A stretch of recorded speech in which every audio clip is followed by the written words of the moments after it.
We welcome everyone to our work session, council work session today.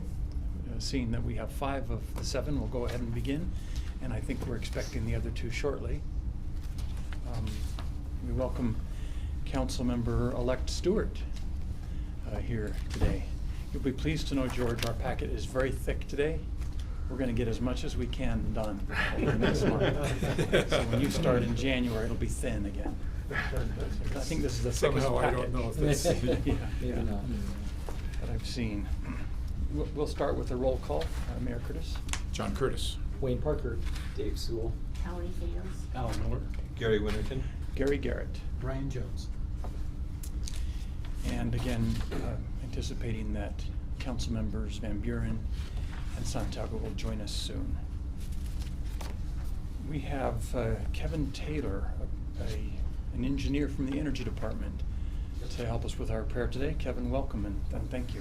Thank you.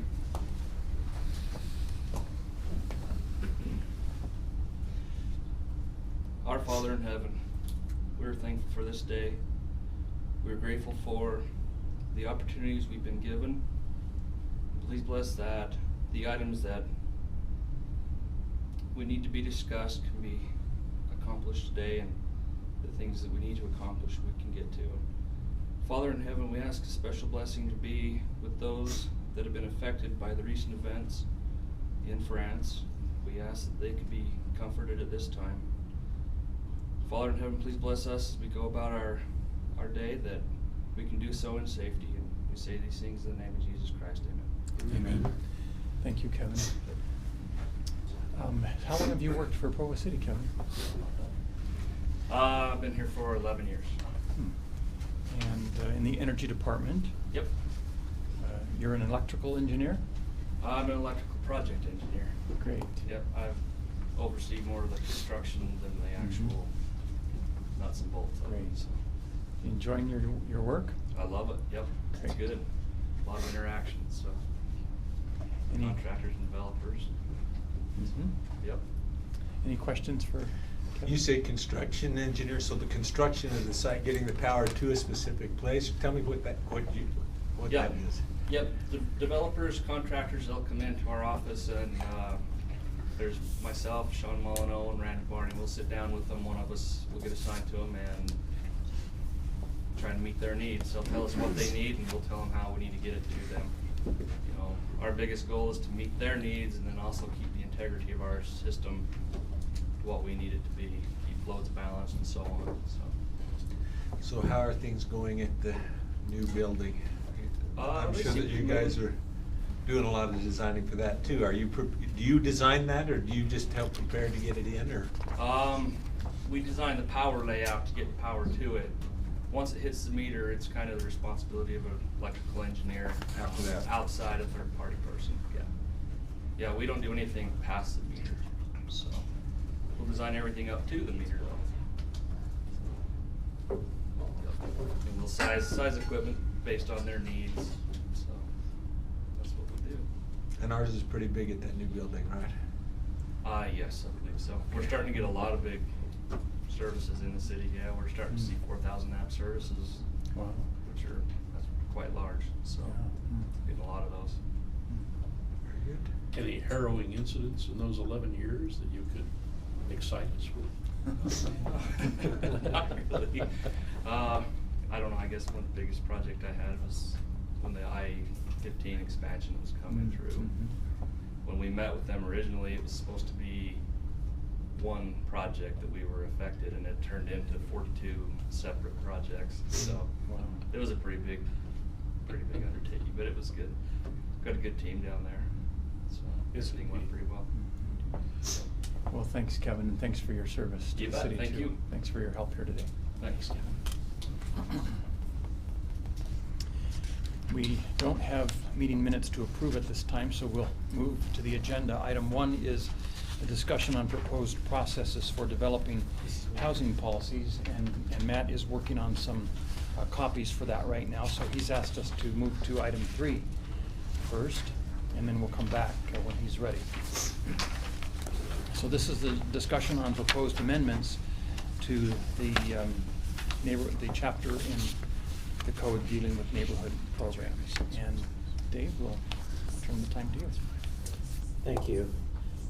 Just a little bit of background. So over a year ago, we were tasked with reviewing the neighborhood program. Gary Winterton and I have been serving on a council subcommittee charged with that task. We've asked the representatives from the Neighborhood Advisory Board to help us and provide input. Those are the area representatives from the neighborhood program. And then ultimately, we've also sought input from all of the neighborhood chairs.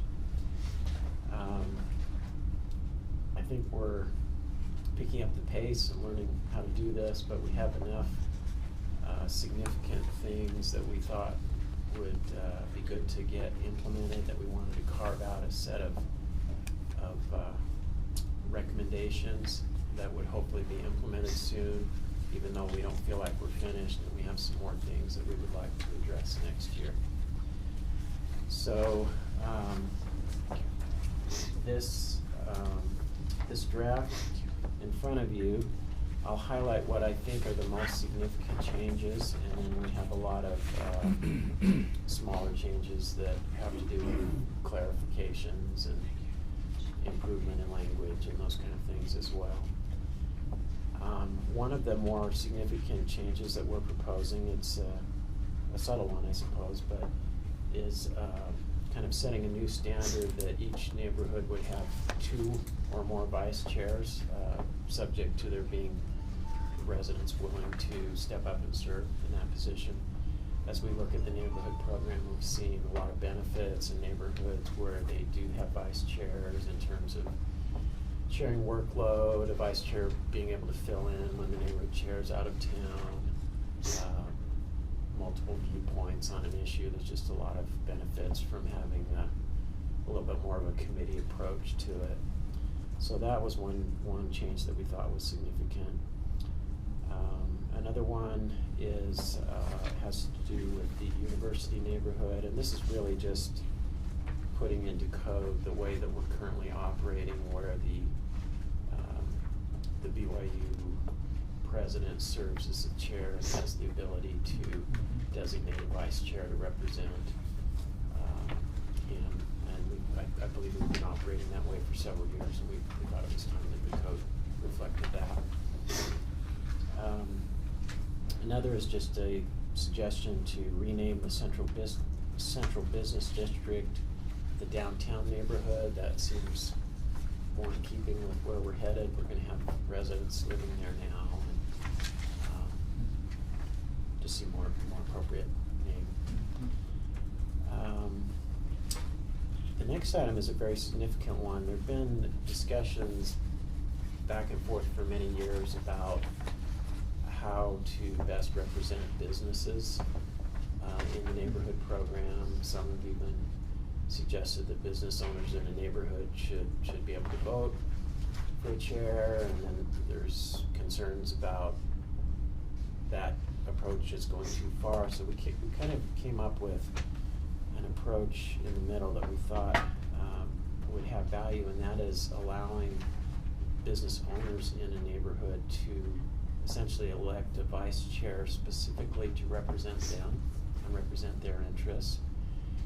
This vice chair would be a little different from the other vice chairs in that they wouldn't be representing residents, and they couldn't fill in for the chair in representing residents if the chair wasn't there. But we thought it could be a very significant way to try to get a little more involvement from the business owners in the neighborhood, in neighborhoods where there are business owners that are interested in doing that. And we've already heard back from a few neighborhoods that have businesses that have said they're very interested in this. Just a side note, there has been a little bit of confusion about the name vice chair, and so there've been some discussion about should we call that business liaison versus a business vice chair. So we kind of wanted to throw that open to your opinions on that, whether that would be clearer or better, or whether we should just stick with the vice chair name for this. The last significant item that I have on my list, we've had a problem in a few neighborhoods where, for whatever reason, the chair has lost interest in serving and sort of gone inactive, and there currently isn't a method in the code to deal with that. And so we've had some neighborhoods that have not had a chair representing them for years, and so there's a mechanism here where the council executive director can make a determination that we have that kind of a situation, and then give 2-week notice to the council, and then if the council decides to, by majority vote, they can call for another election at that point. So in those cases, there's not necessarily a vice chair either? I guess we can assume if there's no chair, there's no vice chair? There might be a vice chair, but, and that's how some of these neighborhoods have functioned. The vice chair is just Yes, acting as the chair. filled in. but- Okay. And I think that's okay if the chair is actually delegating the authority to do meetings to the vice chair. Sometimes the chair just doesn't do anything, so the vice chair has to take up, or else the chair has moved. Yeah. And, or something like that, and so we had the opportunity to elect a new chair. One of the things that concerned me was, as we started this process, was making sure that we as a council had the opportunity to talk with the chairs that might be replaced and say, are you sure this is what you want? And if you want to still continue to be chair, I mean, we're grateful for the service that they do, and we didn't want to say just because you're not doing it, or maybe he doesn't feel the need to do it, doesn't see any need to do it. And so it gives us as a council those 2 weeks to go to that chair and say, you know, these are the concerns that we have as a council in the program. Do you see those same concerns? Are you okay? Do you want to continue on? And then we have that 2 weeks we don't have, this is not necessarily it's just basically to keep the program going. Mhm. Okay. Not an ouster of the chair. I don't see that as being, we want to get rid of this guy or this lady. Okay. So those are the highlights. Are there any questions or discussions? There's a number of other small points. Yeah. But So relative to whether or not the person representing businesses is a liaison or a second vice chair, do you have a recommendation there, or what do other council members think about that? I think I'm leaning slightly toward the liaison just because there's been a little bit of confusion about the roles, but I don't really have a strong opinion on that. I'm curious what you think. And I understand where Dave's coming. I lean a little bit towards the vice chair, just for the fact that I really feel that we need to encourage our businesses to become part of the neighborhood. And I just don't want them to feel left out saying this is a liaison over here. I want them to be part of it. And I would say, if it's a vice chair, I'm a vice chair of the neighborhood program, rather than a liaison to the neighborhood chair. I don't know what liaison necessarily means, Yeah. but I just think, I like them to be incorporated into it personally. Okay. Given that there are just those two titles available at present, it seems reasonable given Gary's argument, that there be this title of vice chair applied to the representative of the businesses elected by the business owners, so as to, I think, properly authorize and properly recognize the individual. Otherwise, it smacks a bit of second-class states. And that's not a message that we're want to send. We have 30, how many neighborhoods? 34? 34. And then probably a number of those won't. Right, most probably will not. Yeah. But any sense as you review those, would we expect 6, 8, 10 neighborhoods to have a business? We just don't know. I mean, there are businesses throughout the city. And If I had to any guess, I neighborhood. would guess in that range, but I don't know, it's something of an experiment, I think, Yeah, to see how many okay. will But you say a couple have contacted you already with I've interest heard in establishing a indirectly. business vice chair. And a couple are interested. Okay. Okay. Let's back up a little bit. How would we want the neighbors and the businesses to interact? Do you want the businesses to be an overlay, independent, as a vice chair? Do you want them to come together but not have the business be a vice chair? And say, go down in the neighborhood, if you can't advance to the neighborhood chair. Is it the people we're worried about more than the business aspect? How are they gonna come together if we want them to be separate? How will they come together in a neighborhood with the business versus the residents? Well, I can think of at least two opportunities. One would be in neighborhood meetings. Right. The business vice chair could participate in those discussions and make sure that the business owners are represented there. And then in council meetings or planning commission meetings, they could also stand up and represent that point of view in those meetings as well. Is there a concern that the businesses will walk into a neighborhood and take over the business, or just be a concern because their business is their livelihood that's going to determine what happens to them if their business is shut down by the neighborhood? If they have conflict between people, residents, and the businesses, it could get pretty dangerous actually for the two factions if they don't get along and look at each other as equal valuable inputting entities into the neighborhood and what happens there.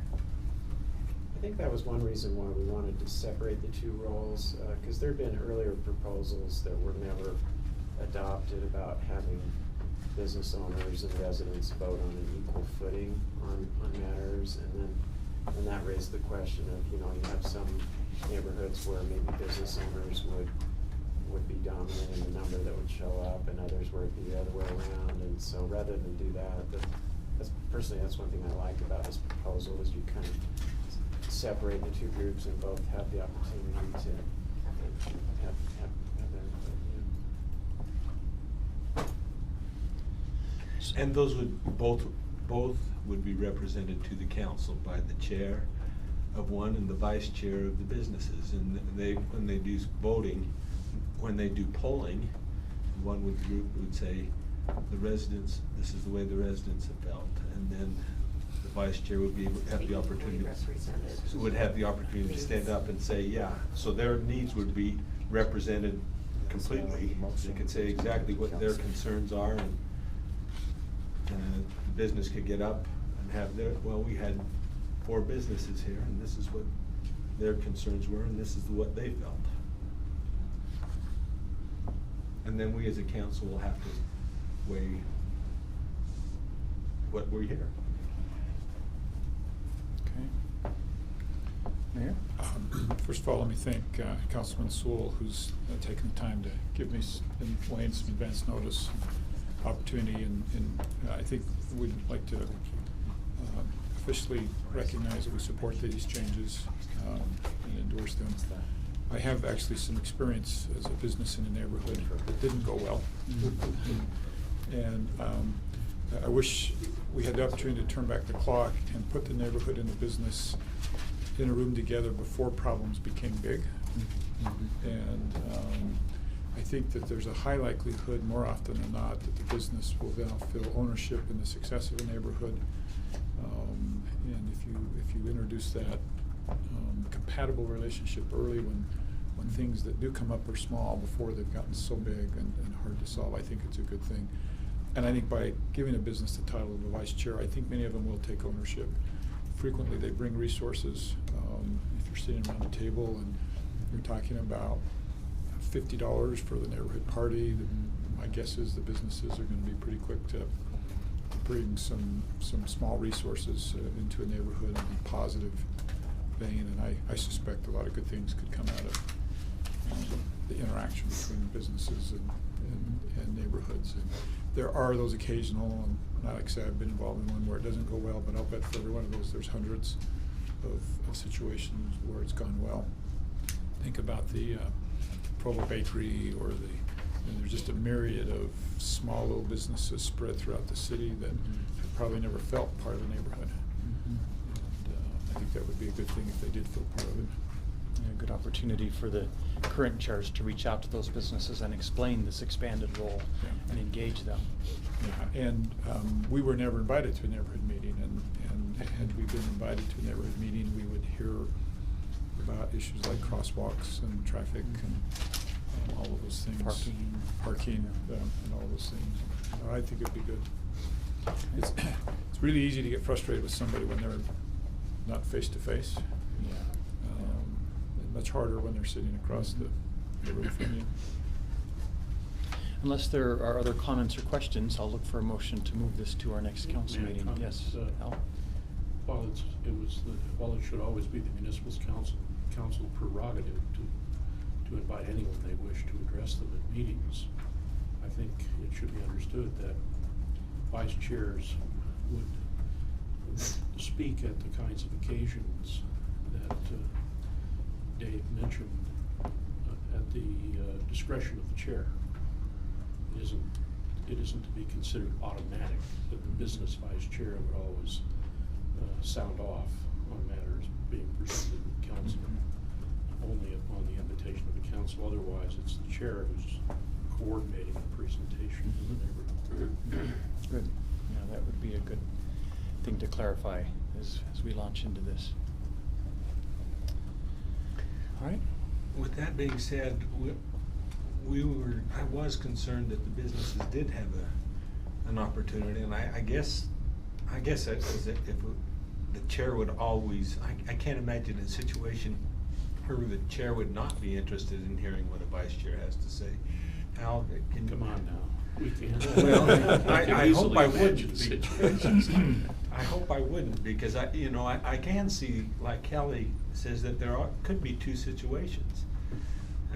We had, in our meeting yesterday, as we discussed this, we had some people say that, and I don't want to get in trouble for saying this, but they think some neighborhoods are bullies. Some businesses are bullies. And so I think that there needs to make sure that we have the open discussion with everybody. That was one of the concerns that we had for businesses, and making sure that they were not bowled over, that they had the opportunity to at least have a voice in the process. We had one situation that I was aware of when I first came to the council, that they weren't invited to meetings, to neighborhood meetings, because they were a business. And it became frustrating to them as part of the process. And so those are the things that we wanted, that this was hopefully addressing. Well, that discretion will always rest with the council, relevant to its own meetings. But I think this proposal does not set the standard for chairs. It outlines the structure of the organization at the neighborhood level. But it seems to me, if you want to make that a requirement, that chairs must always, or should always, then that should be added. It's not there. And that's out of respect for the position of the chair as somewhat autonomous. And that, I appreciate that also. This might be worthy of further discussion, but we might be able to handle that under the current structure. I was just thinking back when I was a vice chair.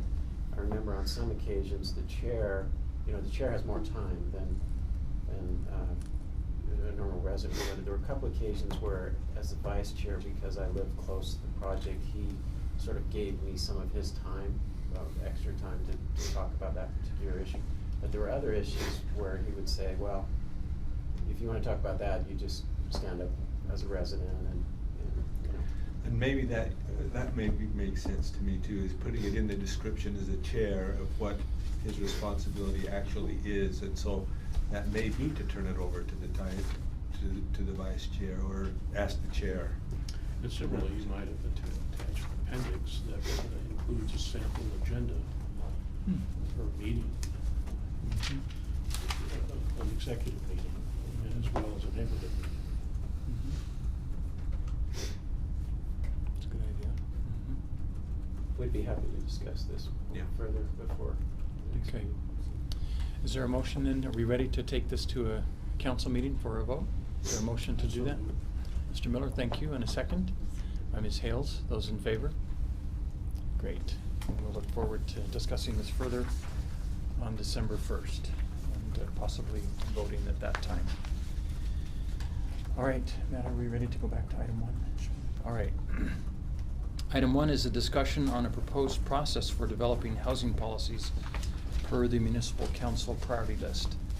And Matt will present this for us.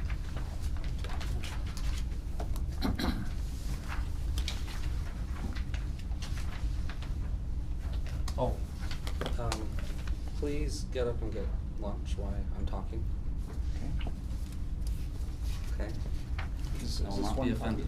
Big one topic. Because when I'm done, I really want to eat. I don't want to be the only one eating.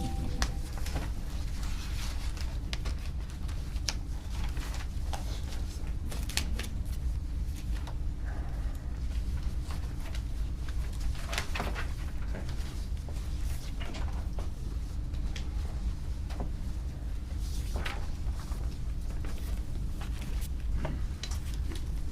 Thank you, council members, mayor. Thank you for your time. I wish I had a more flashy presentation, but time and circumstances didn't permit me to do that, so you're gonna have to just listen carefully on my notes. So, why this presentation? Setting the background for this discussion. It comes out of some initial discussions at a council retreat last year. Some initial ideas and policy statements were put forward. That vetting process got delayed somewhat because of budget season and some summer outreach activities, and now we also have new council members, so this seems like an appropriate time to revive the discussion. In addition to earlier discussions this year, a majority of council members have identified this as a top priority for discussion, and so within that light, we come to talk about it. We had a presentation also earlier in the year where we discussed some of those issues. Having had several conversations since that time, it seems that discussion has matured and rounded out, even broadened to some degree. And taking a step back from those discussions, some of the issues may seem overwhelming, or how do you get around so many various issues? And so what I'd like to talk today about is a proposed process that would allow the council to eat the elephant a bite at a time. And so that's what this, it's not the best readable, but this is a proposed timeline. We do have it is formatted into a Gantt chart if you want to see it visually, but it wouldn't fit on the screen because it is a 6 to 8 month period that we're talking about. Now, part of today's discussion will one be to introduce the proposed timeline to deal with this issue, but two, get some initial feedback on scope of the study. And that's going to be very important because it could be limited to just a few things, or it could be very comprehensive and take on a whole quiver of issues, quiver of arrows. So today, we're on step number 3. Step number 1 and 2, demographic and market analysis and literature review, is underway already with staff. We've just scratched the surface though, I think, in some ways. We have many of the data sets, they just need to be updated to current demographics and census data.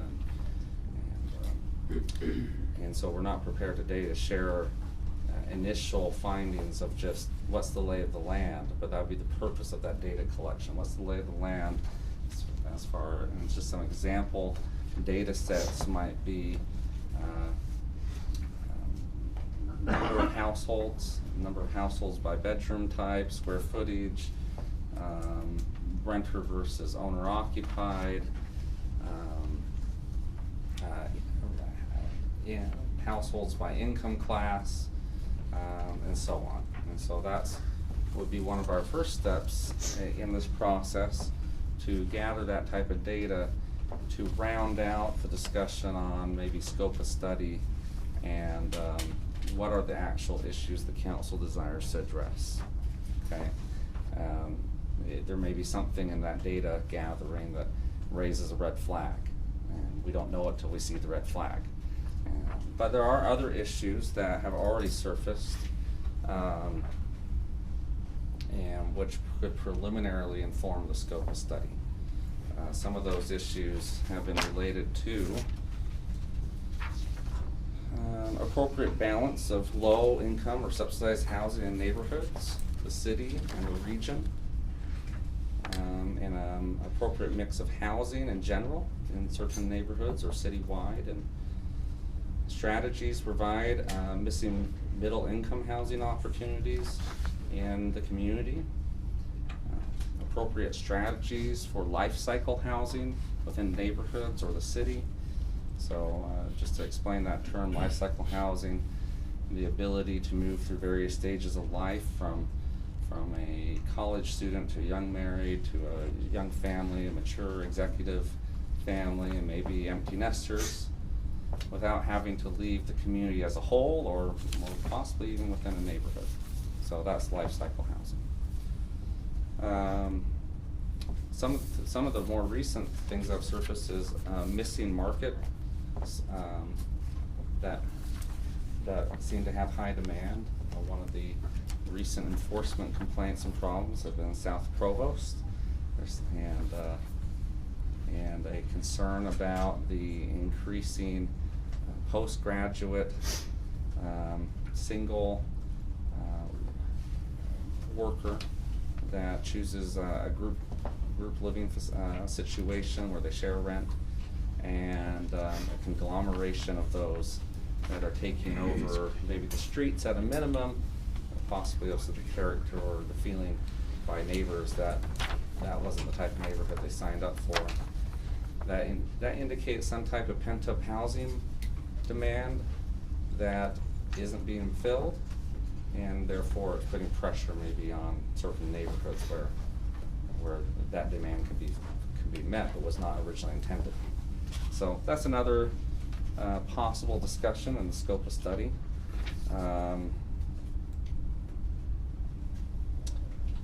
That, again, I'll get 1 second. I think that whole range could be, you could decide as a council to be very narrow and say some of these things are not up for discussion, or you could decide to be very comprehensive and say all these are up for discussion, including things we might find as we look at the data. Sorry, Dave. I'd just be very interested if you could get us any information on market demand for those kind of things. Yeah, and that's, I think some of the low-hanging fruit in the data analysis is going to be data sources that are easily accessible. Census data, research done by the county as far as their impediments to low-income housing or moderate-income housing study, other data from the state. I'm not as familiar personally with what market data sets are available that could give us quantifiable numbers, but we'll certainly be looking into seeing how can we make some conclusions about market demand. And some of that may be qualitative, just by interview process or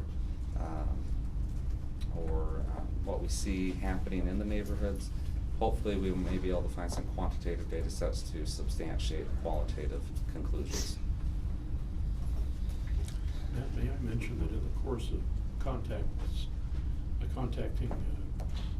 those who we've invited to the zoning summit on the 3rd,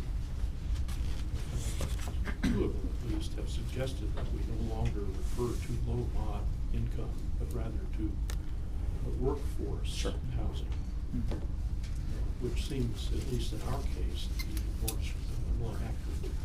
And I believe that's true.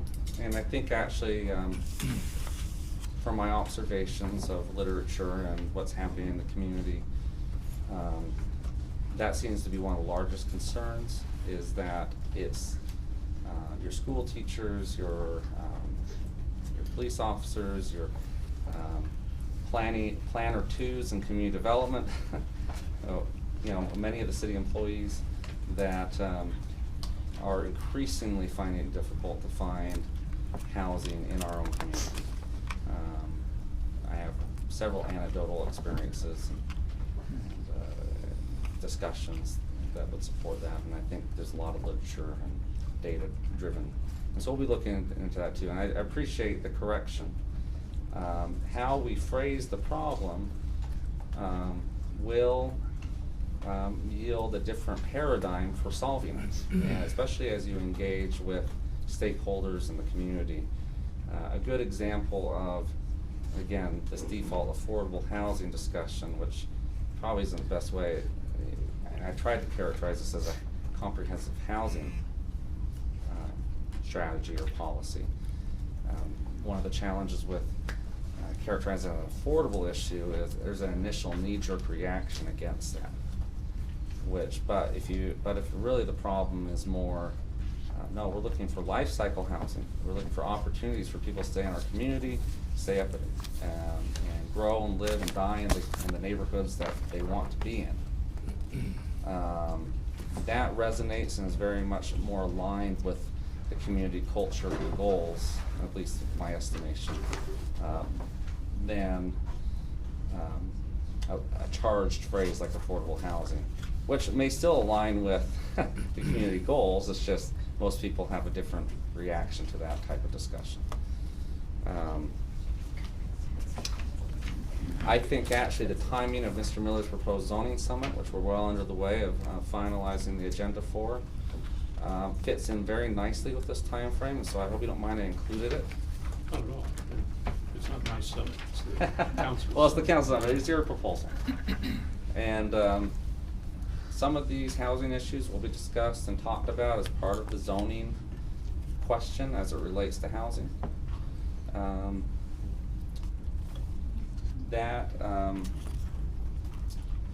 And so as, again, when we have on the schedule here define the scope of study, I'm going to be looking at the end of this conversation for some preliminary feedback.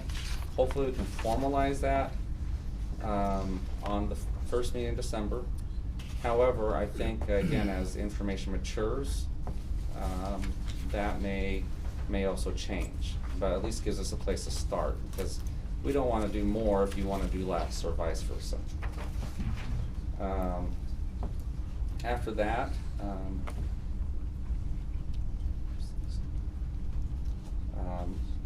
the zoning summit, we would begin to develop a list of stakeholders. We would solicit feedback from council members and from the administration. Those stakeholders might be engaged in one of two ways. One would be just through interviews, talking about the issues behind housing. And one reason I'd say just an interview process, because that larger group may be too unwieldy for a more focused committee or a task force, but we still may be interested in what they have to say. Out of that group, though, we'd like to identify a task force. The best practices suggest a broad array of stakeholders on that task force, from the public and the nonprofit, and also the private development community, and to help flesh out, okay, what are the root causes, what are the root problems that we're really trying to solve.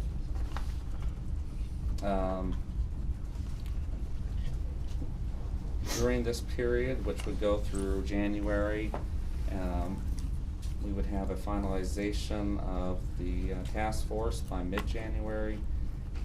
They would start a series of meetings. Now, we put them on a pretty tight schedule here of about 7 weeks. That's purposeful, to keep the dialogue going. We've had some experiences that, when you don't set a deadline, it can languish for months or maybe years, and you don't get anywhere. So we're proposing a deadline for the conclusion of the initial stakeholders group. It gives us some light at the end of the tunnel. People may be more committed to see it out than sort of peter away in some undefined timeline. We would probably ask them to come back to you at 2 points and recommend a problem statement or statements. Now, problem doesn't necessarily mean something negative, but what are we trying to address? What's the problem to be addressed that in our community? And it may be multiple statements. Again, that's purposeful to keep us focused and to keep the discussion focused. So when discussion goes over here, we can say, no, you've agreed, that's not on the list. And the council has also agreed, if we do want to add that, when we have another discussion about that, but we're going to stay focused. We'd also like to come back and after a period of 3 or 4 weeks, have them make some recommended policy statements to you. Now, of course, all of this with updates along the way I would suggest maybe 1 or 2 council members be on that task force committee. But don't think at any time that you're going to be beholden. We'll set up the expectations that their advisory and input, and that ultimately you may decide to go another direction or make modifications to their proposals. Sorry, I'm holding this up like you can read it. Now we have a new opportunity. It came up this morning. One of our featured presenters at the zoning summit is Michael Haythorne. He is a leader in the planning and new urbanist movements, especially here in Utah. He's the head of Utah's Congress for New Urbanism. He's now a member of the board of directors for the Form-Based Code Institute. He also privately works for Suburban Land Reserve, which is one of the church's development arms, Latter-day LDS Church's development arms, and he's one of their principal planners for many of their projects. He's one of our featured speakers. He called me this morning and said, I think we might have an opportunity. If you recall, probably about a year ago, there was a form-based code seminar. Mr. Winterton and Ms. Santiago attended. I think you pleasantly received that and thought it was a good session, a good day conference. That they characterized that session as their 101, their introductory series of discussions of form-based codes. They're doing a 202 session, and they were originally planned to hold it in Daybreak.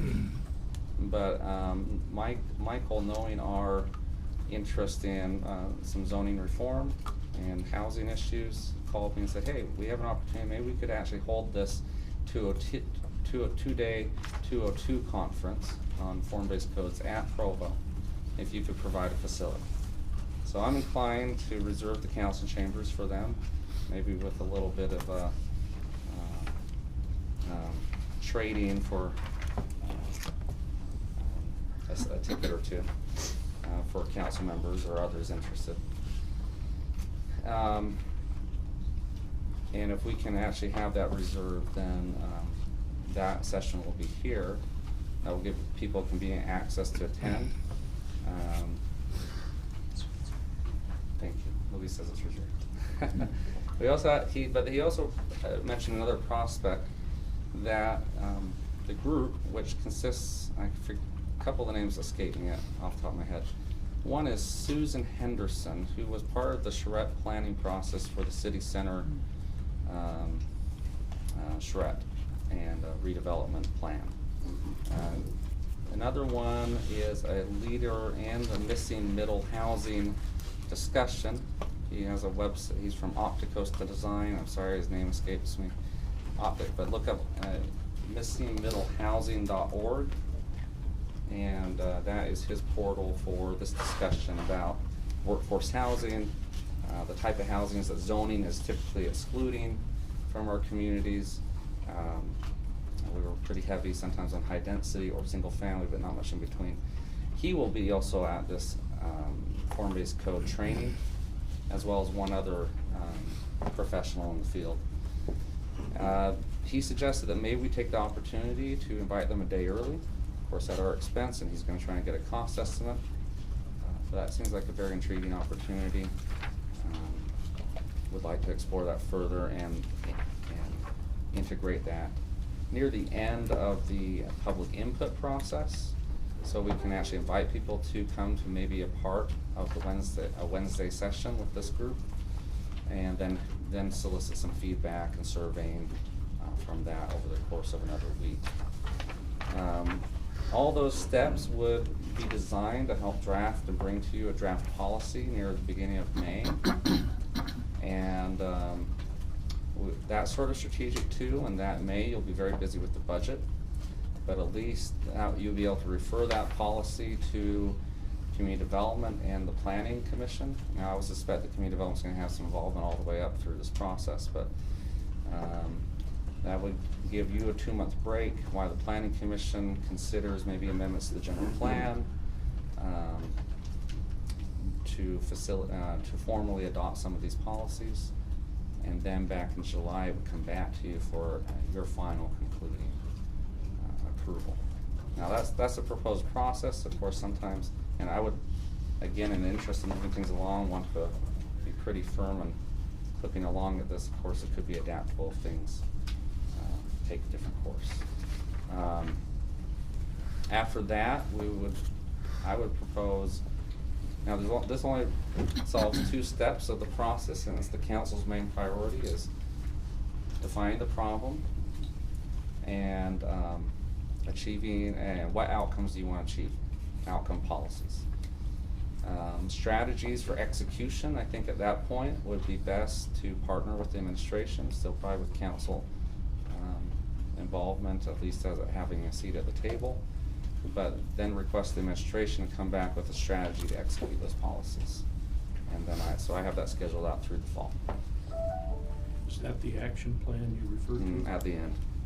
So you're asking essentially for 2/3 of the year in which to complete the action plan? Correct. From July to maybe the end, fall. With all of the preliminaries? Oh, sure, yeah, and I'm sure some of. September. I'm sure some of those very low-hanging fruit action plan items will come out of the initial process.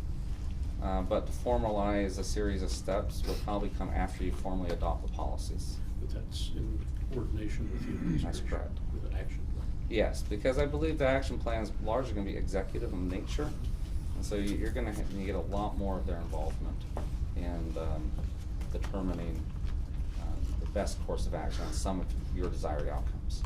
I should mention, in addition to what I said earlier, that the same 2 invitees to our summit who recommended the use of the term workforce also recommended that we recognize that redevelopment is as likely to occur as development. Yes. Yes, and 2 of, Ross, I wanna make sure I pronounce it right, Chapin? Ross Chapin, and Michael also highly recommended his book as part of this discussion on the missing middle housing. And a lot of his ideas go in the classification of garden courts, or garden court apartments, or cottages, and which is certainly one component of the missing middle discussion of what type of housing do you have between large lot suburban and high density urban. There's a whole range of housing options that we frequently neglect in our zoning. He will be available for a half day, the latter half, on Wednesday prior to the summit. Okay. I haven't mentioned that yet to Gary or Bill or to you. We may very well have to schedule chain meetings during that afternoon. So at this point, I'm looking for your feedback on this process. It is drawn out, but I think it's a large issue, and this process will add validity to the ultimate outcome. 2, I'm looking for initial feedback on the scope of study. I threw out 4 big questions. Again, appropriate mix of housing in neighborhoods, distribution of housing types, whether city or neighborhood, unfilled market demands, life cycle housing as a place to start. And if that seems acceptable, we'll start there. But over the next 2 weeks, before we come back to finalize that scope of study, if you have something that, it'd be the opportunity for you to email or talk to us about those. But with this initial list, is that? So these are the first 4 questions on this overview here. Yeah, this document actually came, I discovered, no, not necessarily. Let me look at that. Comprehensive housing strategy. Let me see your list again. No, that's not the same okay. list of Okay. questions. Okay. Sorry, we passed this around. We formulated this strategy, but late last night I discovered this resource, housingpolicy.org, National Conference for Housing, I believe, sponsors this site. And much of their process mirrors what we were proposing, but it gives a lot of commentary on why they think that is a good process. So I just wanted to share that. We don't have a copy. No, where would we find this, Matt? I can get you, I'll email a copy. Okay. Let me work on that, but Mr. Smith. My feedback on the scope there is all of the above. Okay. It's on that list there.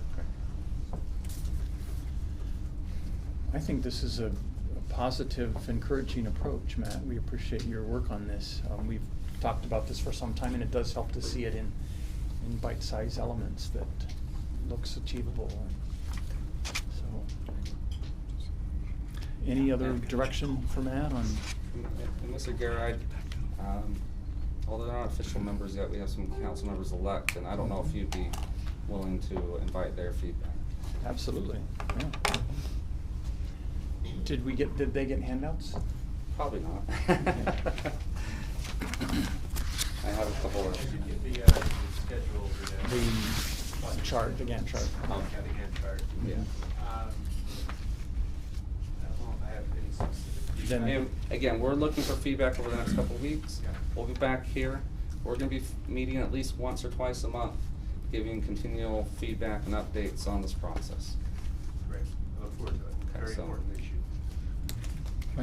We're also highly supportive of this. I think it's a Great. great idea. Thank you. All right. Well, thanks again, Matt. Great to see that.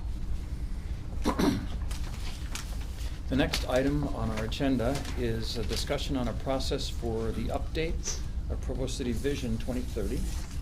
And I see Bill Pepperoni here. I saw Gary earlier, and it looks like Hal will introduce this item, and then we'll turn it over to Gary and Bill. And we have a half hour set aside for this discussion. Thank you, Mr. Chair. I was absent from Thursday's meeting of the council governance committee, but the meeting centered on a proposal that was presented at the just prior meeting of that committee by Bill Pepperoni. And that particular proposal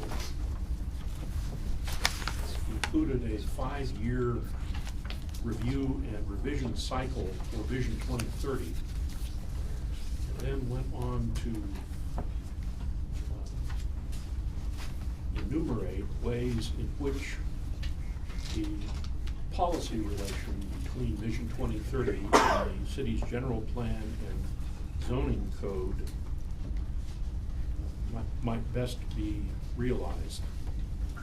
I considered it personally a visionary document, with no pun intended, and commended Bill for what seemed to me a keen grasp of a very critical and timely issue. I didn't receive a report of last Thursday's meeting, but the fact that this item is included on our agenda suggests that that proposal is now ready for the council's consideration prior to formal adoption. So I'm pleased to turn to Bill Pepperoni for a presentation.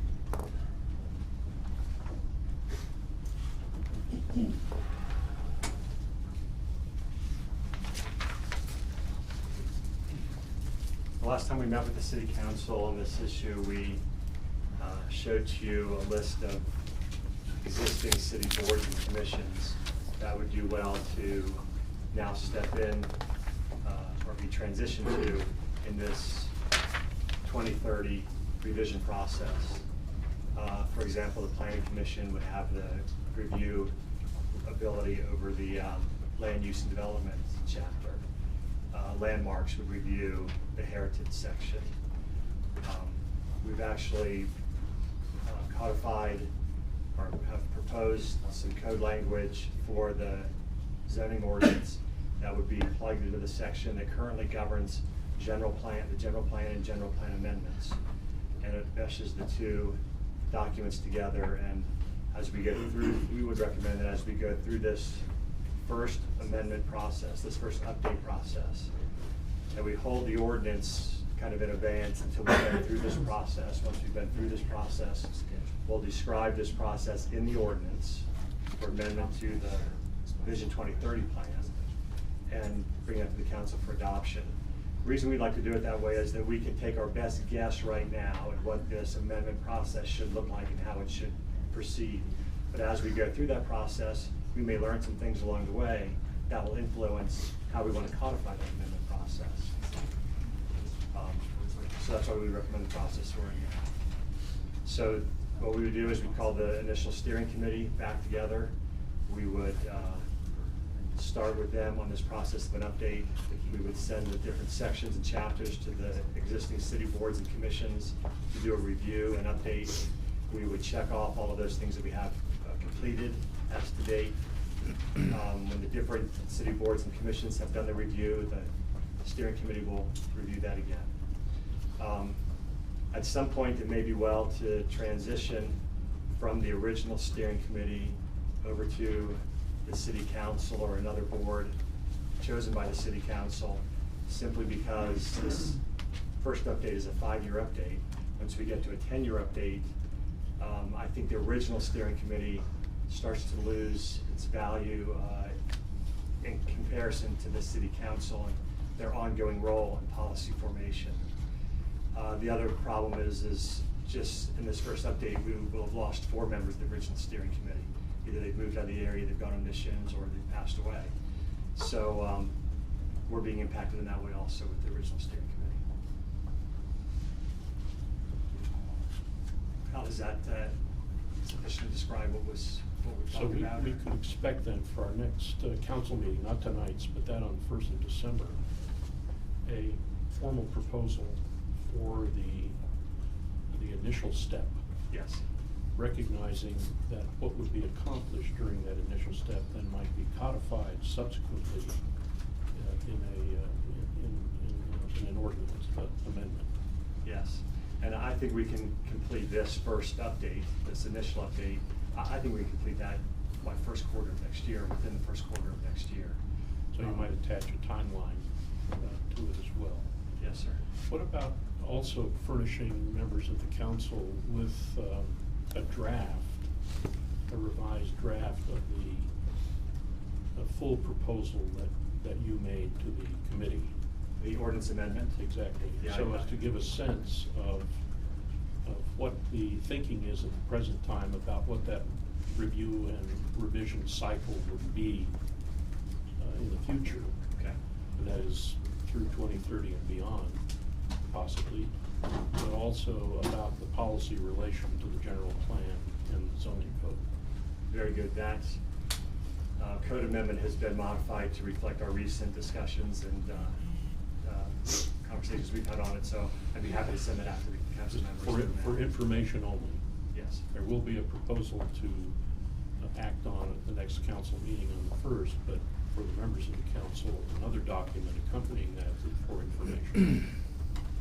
I can send with that, along with that, updated document on boards and commissions, which one would be most appropriate to oversee these chapters, because that has changed a little bit as we continue to meet with city council staff. Very And helpful. city council leadership. Very helpful too. Anything else? Gary, you want to add anything? That's good. Thank you, Bill. You're welcome. Thank you, Mr. Chair. You're welcome, thank you. Yes. Dave. I appreciated the opportunity earlier and I didn't have much to say. If it's all right, I had a couple thoughts on this. I could either bring it up here or I could forward it to the governors.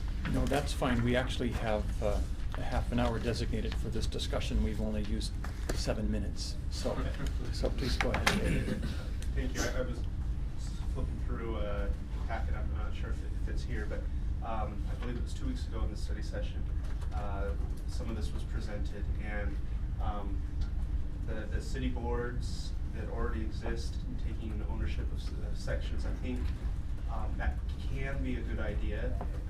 I think the two examples that were given are examples of where I think that would work very well. We've assembled a group in our planning commission that looks at land use.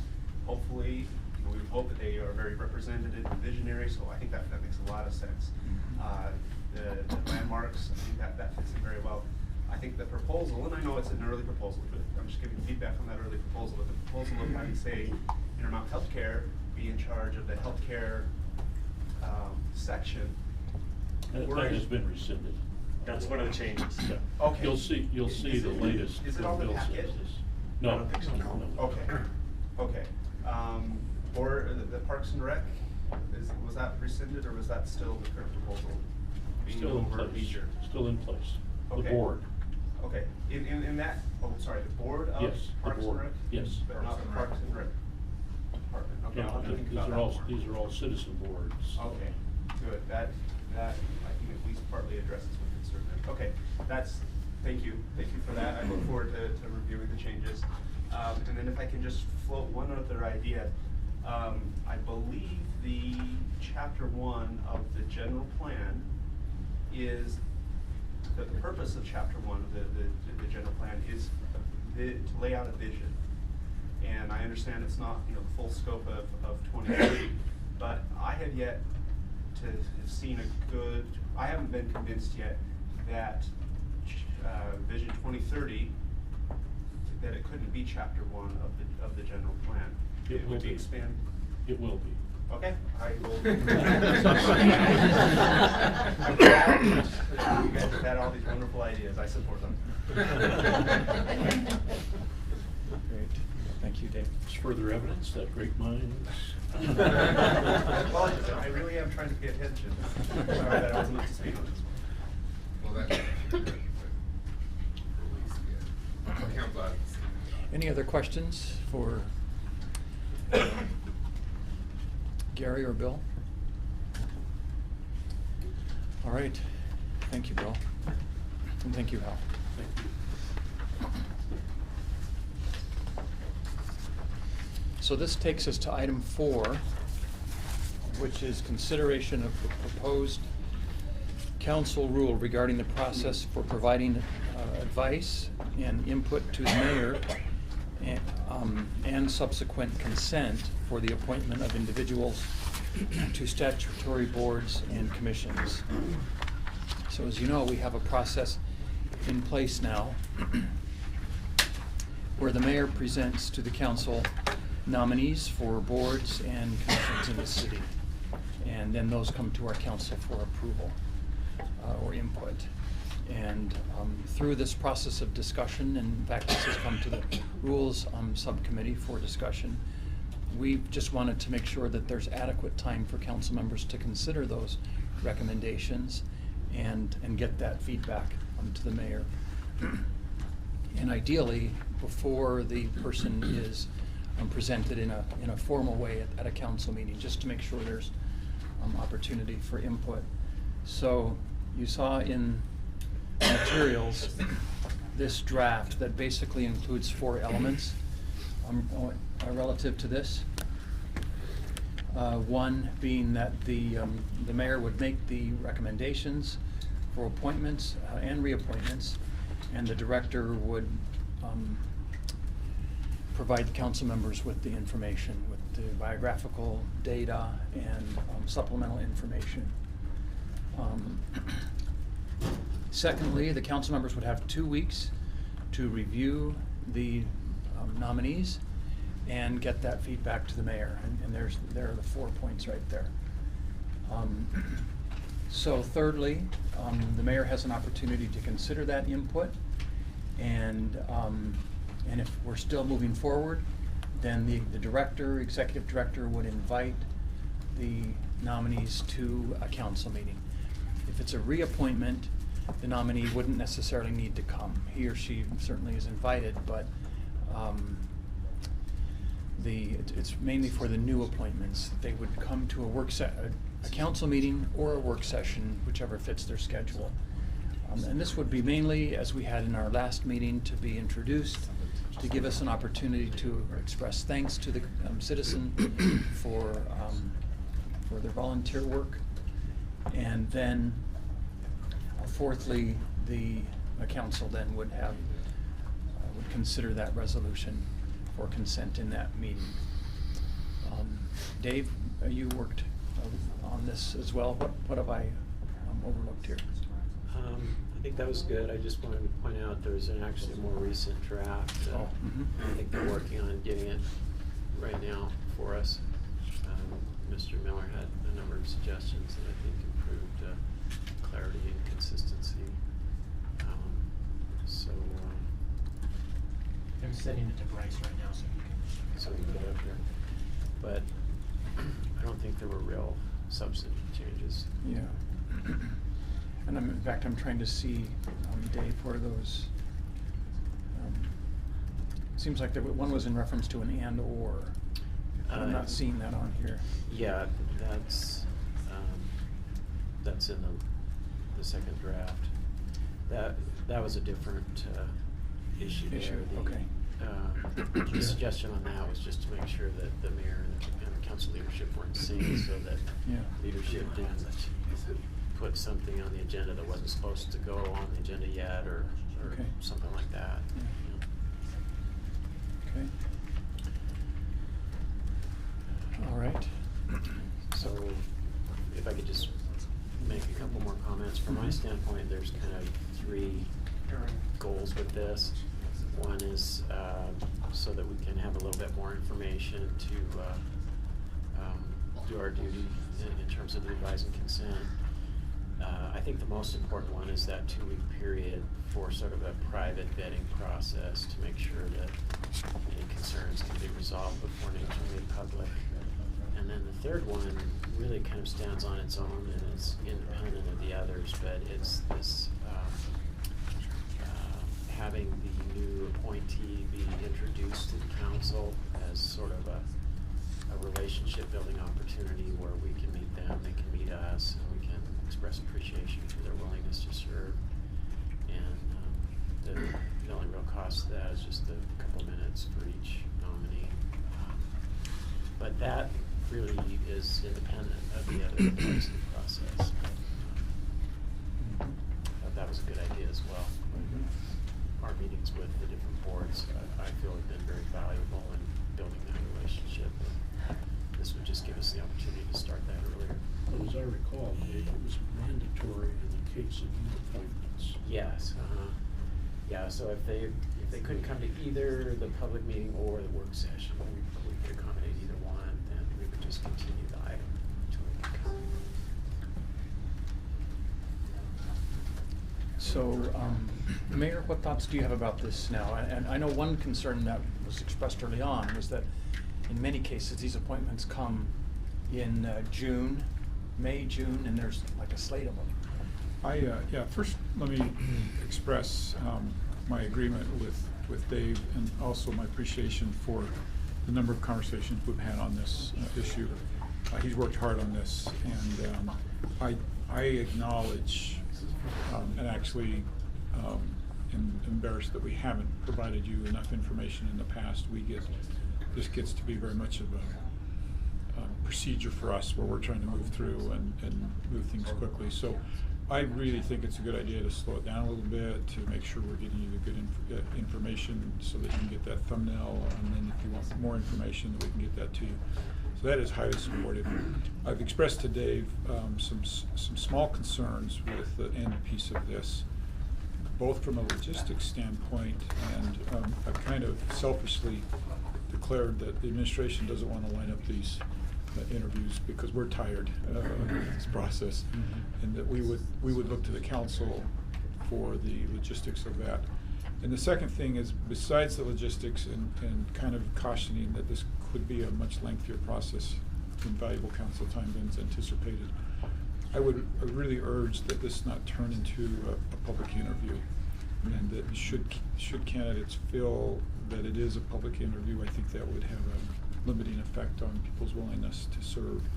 If they feel like this is an interview and I have to answer questions to the council and it's public and they could ask me all sorts of things. So I would I would hope those stay disciplined in their nature of a friendly get-to-know, and not an interview. That the process continue to stay friendly and less Yeah, formal. that all, and- the 2-week period is where you ask your tough questions Right, behind the right, scenes and right. express those concerns to me, and that by the time they get to that public meeting, it truly is a getting to know you, a friendly experience, and not a questioning, where if there's issues, that's where we don't want to, in my opinion, you don't want them brought up there, it's too late at that point. Yeah. Great. Gary? I just had a question then. According to this, would they not be allowed to participate unless they came to the council? And if that's the case, maybe they have a hard time getting there that first week, maybe they're out of town for a work or a session, would they not be allowed to participate? We wouldn't vote on the consent until they were able to come. Would they be allowed to participate on the boards, for example, and still have the opportunity to vote? Then is that a no? That's not our decision, I guess, but they wouldn't formally be appointed. And I think I'd struggle with that too, where at some point, hypothetically, this is the council's fault, that we're not getting them there. But at some point, there's a default, and they're appointed to serve if we're unable to make this connection. We've had several people on the power board, I think, that have come to the meetings that maybe they weren't actually raised their hand to them yet, but they were still there, and I hope that they would be able to participate to some degree. I mean, That's how the bylaws work. yeah, and so maybe we'll have to look at those I think bylaws. what I would suggest is we need your vote. They can go and attend as a citizen, but they can't really vote on that board. And I think I would build something in where if to no fault of this nominee, they're unable to get to your council meeting, that at some point we figure out a way to move them on. Okay. Two successive meetings, for So example. something that's reasonable, yeah. Okay. I guess that could be I was gonna say, point of discussion, but we can actually approve this today, can't we? Because it's We can, yeah.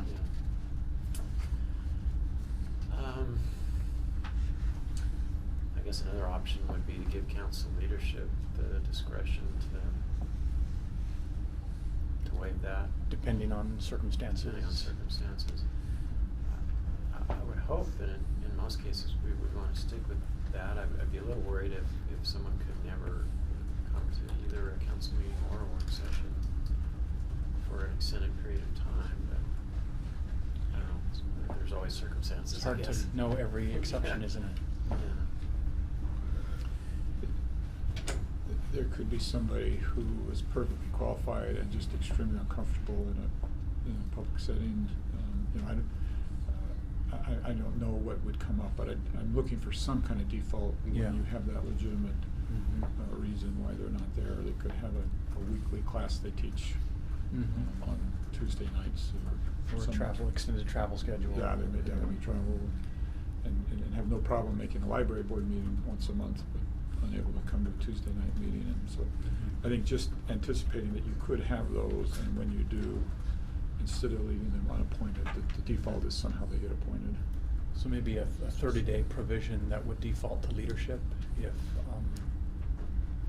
it doesn't work through this process. Robert Redford, for example. Yes. You may not get him to the council. Yeah. Mr. Sewell? Yes. There's probably at least 3 options that I can think of. In paragraph 4, it's already at the discretion of council leadership for reappointments. So one option is just to expand that to cover both appointments and reappointments, and then it's entirely up to the discretion of council leadership. The second option would be to add criteria where it only becomes at the discretion of council leadership if certain criteria are met, like a 30-day period or something. The other one is to not mention it in the policy at all, but to be aware of the fact that the council always has the ability by statute and by policy in their handbook to override any policy at any time. So you could, by majority vote of the council, suspend the rule with respect to any given appointee anytime you wanted to. Well, Mr. Garrett, I don't think this is an urgent item, so I guess my thought would be, should we take one more crack at this in Rules Committee and just kind of discuss these options? Sure, that's fine. Okay. All right, we'll do that. Thank you for your feedback and input, and we'll try to refine this a little bit more and then bring it back in 2 weeks. So, great, thanks. All right. Thanks for hanging out with us, Bill. We're running ahead of schedule now. So our next item is you again, the update from Community Development regarding the impact of legislation that was passed in March 2015. An ordinance amending Provo City Code Section 14.29.100, building height, to reduce allowed building height in a planned industrial commercial zone when that zone abuts a residential zone.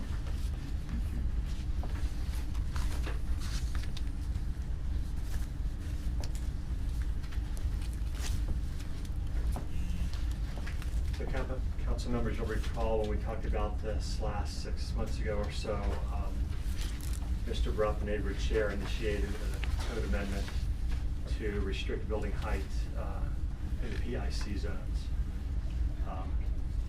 In this particular case, this PIC zone where the residential subdivision is on the south side of the city is the only PIC zone that has adjacent residential. Mr. Bruff's proposed amendment painted with very broad brush strokes, and it would have affected building height for buildings hundreds of yards away from the residential boundary, or even more than that. So in working with Mr. Bruff, we crafted a more fine-tuned text amendment and language that had a graduated building height, the distance from that residential boundary. The city council continued this because there was some opposition voiced by Novatech, who's the largest property owner down in that area. No discussions towards any other kind of amendment has taken place in those 6 months between Novatech and the residents. Novatech's current position is they are going to move further south and continue their development far enough away from the residential boundary that this amendment would have no effect on them. They believe by the time they come back to this area for development, it may not be an issue because there may not be any more residential property owners. It could be that far out. Now, there's somebody here who knows more about that than I do. So that's the current neighborhood chair. So what I understood the city council to do was to say this amendment that you looked at 6 months ago was the one that would be adopted. It's the one that Tim Bruff agreed to and the neighborhood felt good about. Unless something else came forward, that existing language would be codified, it would take effect. So with their focus to the south then, Bill, Yes. rather than south and east? Far enough away that this amendment would have no effect on them. Do you know the status of the properties that they've purchased in that residential neighborhood? I've heard, but I have not heard that directly from Novatech or from the property owners. We do have the neighborhood chair here who is a resident of that neighborhood, so she probably knows more about it than I do. Mary. Mary? There are 5 remaining homes. Of those 5 remaining homes, 3 have no desire at any point in the future to move because land is very difficult to find in the city of Provo. And yes, I happen to be one of those On that street? on that street. The other two? The other 2 would be Curtis and Joanne Haney and Ted Lockhart. Hmm. Again, with the same concerns that there is no land like what we have anywhere else available in the city. And put up with the neighbors we will, just to enjoy that property. Bill, is it your recommendation that the proposal be tabled or that it be approved at this point? I think it should be approved at this point. If it's years before Novatech even comes back to this area, at that point they could propose an amendment to what you're doing, what you would do now, if that's what they feel like they want to do. I think if the ordinance amendment is a good middle ground between protecting the residents and still not stopping development on the borders of their property. But the owner's not looking to abandon his interest in those properties that he's already purchased. No, Mary? well, he has said he has lost interest in the neighborhood, but. As far as acquiring more properties, what do you mean by that? We wish we knew. Okay. We don't know. Nor is he putting the other properties back on the open market. Not likely. That would be wonderful, but not. Bill, could you clarify something for me? Our description here talks about the impact of legislation that was passed in March. So did we pass something in relation to this, or what? Well, there was an actual ordinance that you voted on, ordinance 1513, is that in your materials? But my understanding was, and council staff can correct me if my recollection is wrong, but I thought that what you said was you were passing the ordinance as proposed, but you were holding it off for 6 months before final adoption to give this window of opportunity for the two sides to try to work out something else, should something else arise at the top.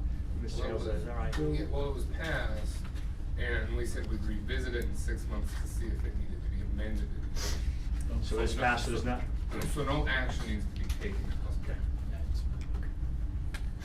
Great, thank you.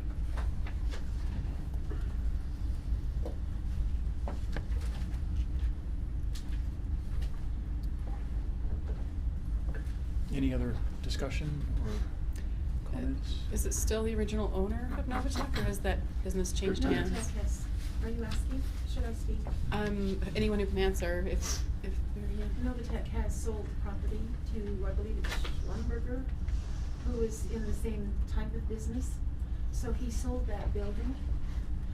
We really aren't sure. We know that he sold the business, Novatech. It seems that he has maintained ownership of the building, but it will use it for something else. It's just unclear, and he hasn't been terribly forthcoming with his plans. So there haven't been meetings with the neighborhood and with Novatech together, or the Novatech owners together? The ones that remain, we have attempted. Mhm. He has declined. Okay. Dixon may know more, but what we have heard is that Novatech, the business, has been sold, and the Halls are retaining ownership of buildings and leasing buildings. Does that make sense, Mary? That's Okay. more what. So they're retaining the ownership of the homes as well as the commercial buildings and just leasing them out? The homes are under the New Vista Foundation, not under Novatech, so it's another area of Mr. Hall's developments. But Vista Foundation belongs to Halls, not to the buyers of Novatech. Okay, thank you. In the meantime, he has altered his plan in the Pleasant View neighborhood. And that could be a harbinger of further changes in Spring Creek. May I speak to that? Sure. He has let them know as well that he has changed his mind regarding acquisition of any more of the homes in the Pleasant View neighborhood. And that should anyone choose to sell in the near future, he would be willing to obtain those homes.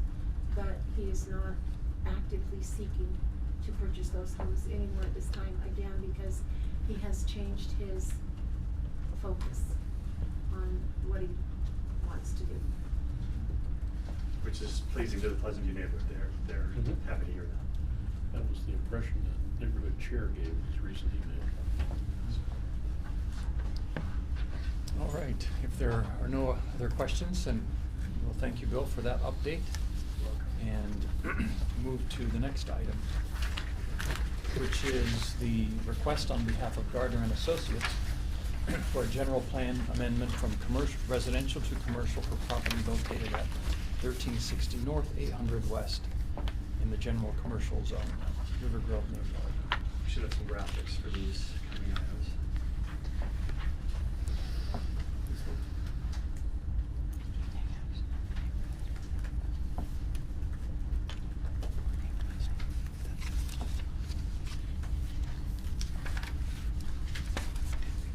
So, that's Columbia.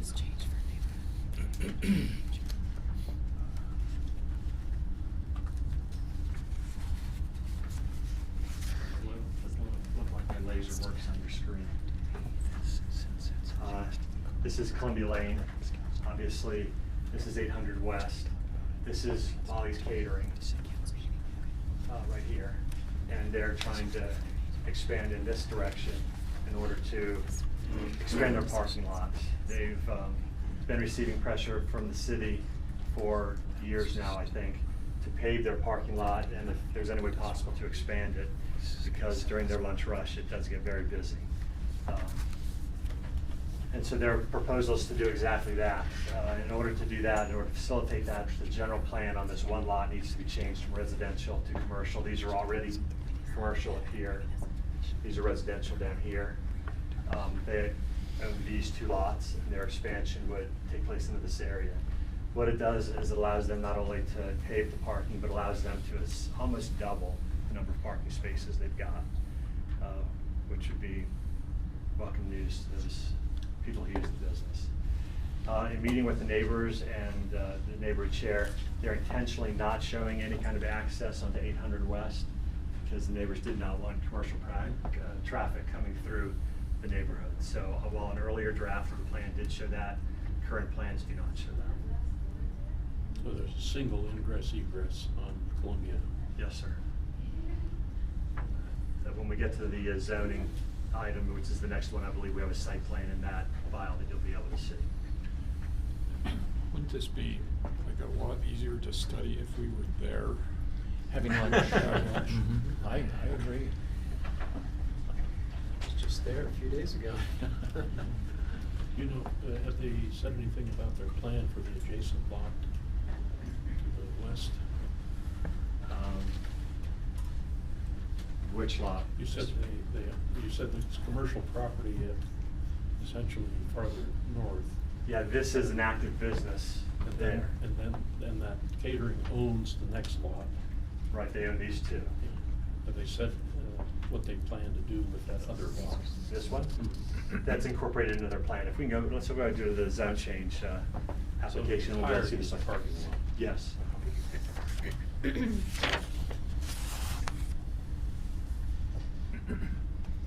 Does that business to the north have an ingress egress on 800 West? They do. That one does.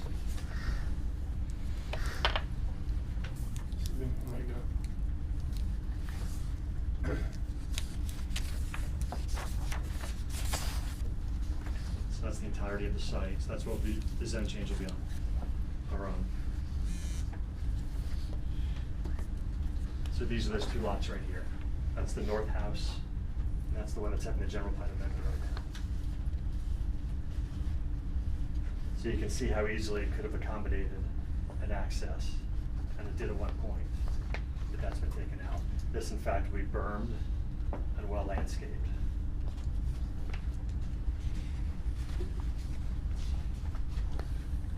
Has there been a traffic study on the part of the owner?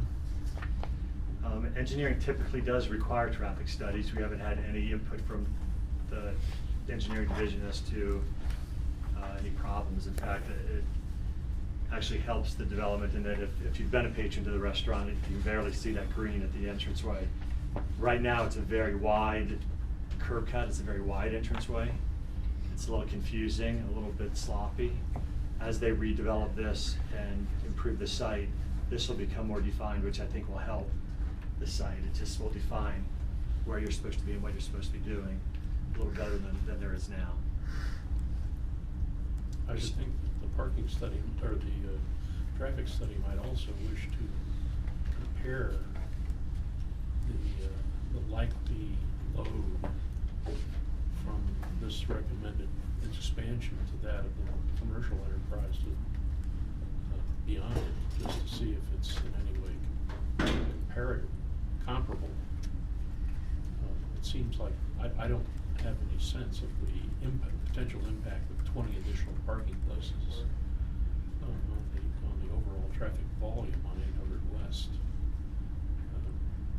Assuming that patrons would be just as likely to turn left as they would right. I don't know what that means for 800 West. But the fact that the adjacent business has access to 800 West strikes me that this particular owner may very well have a case to make in future if for no other reasons than safety. And given the nature of the ingress egress off of Columbia. I have one anecdotal comment about that, since I live just up the hill. I have never in my 7 years living on the hill seen somebody stop at the stop line when they're approaching Columbia Lane coming out of 800 West. It's very dangerous for pedestrians and bicyclists, so that makes me a little bit leery about more traffic coming off of that road, because they run that stop line every single time and pull all the way out into Columbia Lane before they stop. Up here at the intersection of 800 West and Columbia. Yeah. Is that because of the on-street parking on Columbia Lane, do you think, so they can see out beyond the cars, or is it? This on-street parking They was just- taken away when this development occurred. That on-street parking was taken away, so that's actually a park strip there. There's not And it's anything like there's a- not really anything blocking other than the fact that the street's at an angle, right? So it's not a right angle Right. turn.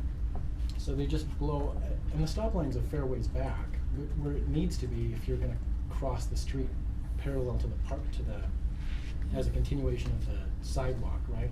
So, but there's not a lot of traffic on Columbia Lane, and so I think people just don't expect there to be anybody there, and they pull all the way up so that they can see all the way down Columbia Lane. Yeah. So, and there's a lot of kids that go right through there on their way to Provo High, which is one of the reasons it makes me nervous. Across the street used to be a garage, a car garage, and now and then a bronze statue place or something. Right. So, but there's still a lot of cars parked there, so they still do cars and There's other, I don't know, it's, I think they're still selling cars out of that lot, yeah. okay, cause it seems like there are always cars in that lot too. I had a question. So this will double the amount of parking that they have, but my question was, do they serve dinner? It used to be just lunch, right? On Fridays. Friday. And then dinner on Fridays? So the times that they would have high volume would be very specific during the day. So it would be lunchtime during, the week, and then it would be Friday night. Yeah, and the dinner hour is actually a better time because it's been surprising to me how well these property owners in this area share parking with each other, especially that's along Columbia Lane. And they know when Molly's is at high volume, that Molly's patrons are gonna use spaces on Columbia Lane in front of their business. And they all just actually cooperate. It's amazing. Yeah. It's refreshing. It seems like So they're I mostly think- 8 to 5 Right, I businesses too, think- so they're probably done by the Right. time Molly's is up and running On the for the Friday night dinner nighttime hour, that's thing. right. Yeah, I don't know about the noon hour, but. This does exceed the parking requirement for the number of seats in the restaurant. At the planning commission hearing, there was at least one resident who was sufficiently concerned about patrons parking on 800 and walking through that he asked the planning commission to ask for a barrier fence there. The planning commission opted not to do that simply because they thought there may be people in the neighborhood who would want to walk over to Molly's. And while, like I said, that'll be Bergen landscape, the planning commission wanted to leave the opportunity for people to just walk through and get to the restaurant if they would like to do that.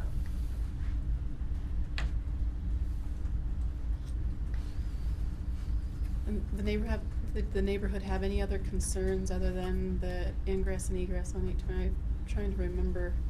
That's all I recall. That's Aaron all I Scable remember. was at the meeting along with From some the- residents. It seemed like it was 800 West was the big concern. Molly's is not planning on any renovations to change the entrances to the restaurant at this point, or, That's right.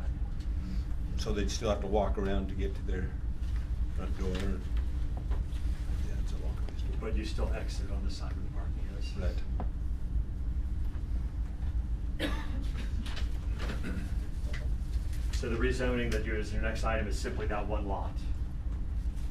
Rezoning it from R16 to the commercial zone that Molly's already in, so they can go ahead with their plan.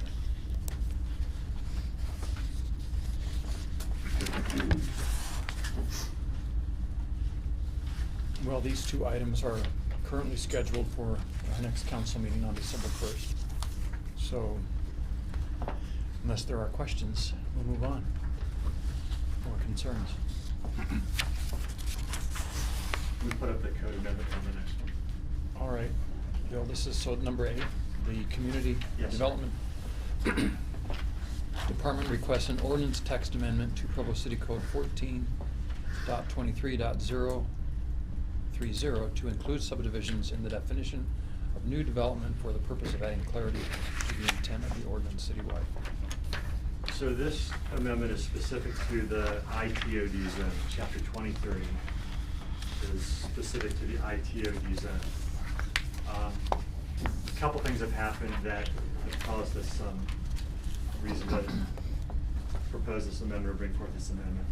The first one is when the ITOD zone was written, it was written with a 1 acre minimum requirement for doing a development. And that was to have people consolidate property and come up with something that's larger, more meaningful development. Since then, we've seen a project come through our process, rezoning to the Planning Commission and to the City Council, and a site plan approved by the City Council for a half acre, a 20,000 square foot parcel that was directly east of the rec center across 2nd West. There's a car wash there now. So this isn't ITOD zone, I'm just giving you an example. On that piece of property, it was 20,000 square feet, and they came in with what the Planning Commission and what staff thought was a good design and a good plan. It was a residential housing development. So it showed to us that with a half an acre, something noteworthy could be done. We've had a couple applications that have come in the ITOD zone that are at that 20,000 square foot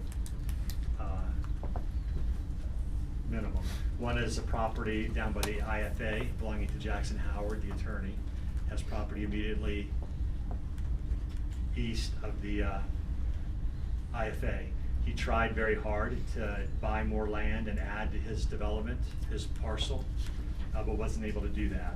So this amendment would allow his development to go through. Also, down in that same area as Jackson Howard,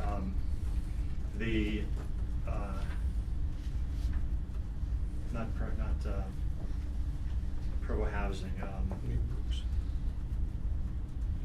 No, it's not NeighborWorks. It's Neighborhood. Community action. Community action. Habitat. It is Provo, though. The It is Provo. backside of- yeah. It is Provo Housing. Yeah. They own half of a block Yeah. through there. So they have a couple of acres, but they would like to build a new building on part of that and sell off what they don't need. The area that they would sell off is 0.8 of an acre. So if we kept that area requirement in the ITOD zone of 1 acre, if they sold off that 0.8, they would render the property useless. We wouldn't be able to issue. Is that the old Clifford Motors area? Yes. Yes. So the amendment for the square footage comes from economic development based on these applications that have come in recently. They asked that amendment and planning thinks it's appropriate. On the other issue, we simply didn't want to repeat a problem we had in Joaquin years ago. And you've seen projects in Joaquin where a house existed on a lot that's been there since the pioneers platted the area. The house was taken down, which used to be like this, and a new development was built that took up that. It's what I call a shoebox project. It looks about the size and shape of a shoebox. It fills up the entire lot except for the minimum setbacks. And this was done in the old R4 and R5 zones. This is before the RC rezonings.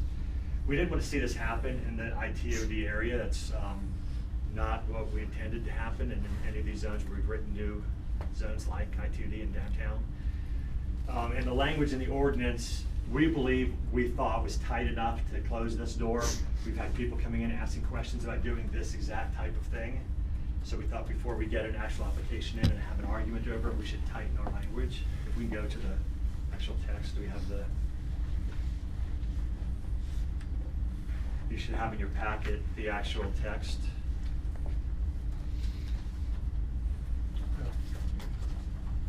That's all there is to this amendment.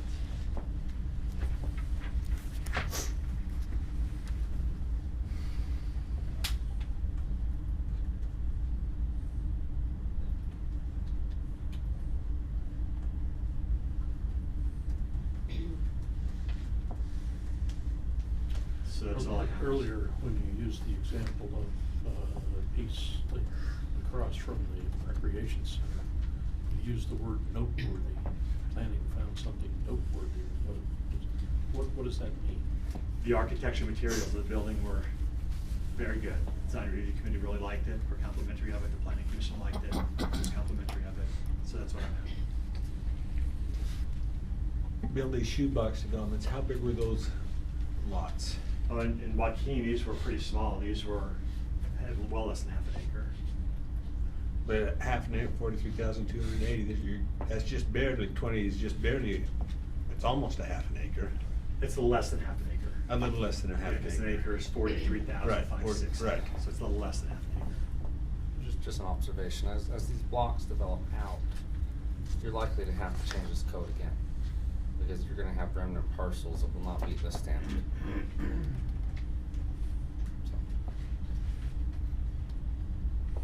You mean infill? Just we're You'll gonna have infill infill? parcels, yeah, so, you know, a developer picks up, say, you know, well, okay, let me back up. A historic block is about 3.8 acres. So if you have a developer picks up 3.5 and there's 3/10 of an acre parcel left over, they wouldn't meet this standard. Yeah. And so are you gonna leave it vacant or redeveloped? And so eventually, as things move in, you're gonna have remnant parcels that will possibly want to redevelop and not be able to meet this standard. I think no matter where we draw that line, that potential is there. The question is, how do you balance the desire to have something large enough to be an asset to the neighborhood versus so large that it becomes hard to Is assemble the pieces this to be done. motivated by an interest in developing the ITOD zone now? Yes, there are two applications in the ITOD zone now. One is the Housing Authority and one is Jackson Howard's. Those are in the process. They've submitted. We've just told them they're going to need to wait to see if this goes through for them to be able to move forward. Is that an administrative priority, Mr. Mayor?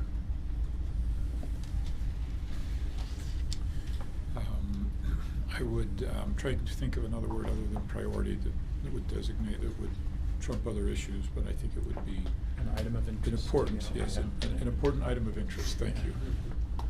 Speaking of the ITOD generally. Exactly, yeah.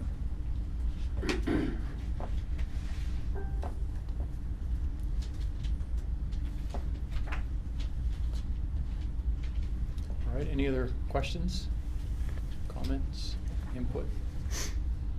I'm curious to follow up Matt's observation. Is planning giving any attention to that eventuality? Small pieces here and there and fall below this ceiling? Well, like I've said, it's that balance between wherever that benchmark is, there's the potential for remnants to be left. Yeah. So I would not suggest lowering it down to 10,000 square feet or something lower than the 20,000, because of then the potential we get for these small projects that won't relate to each other, won't have access between each other, will be very piecemeal, and we may end up actually with more remnants if we lower that substantially than what we're having now. So that's for a future day. Yes. That policy.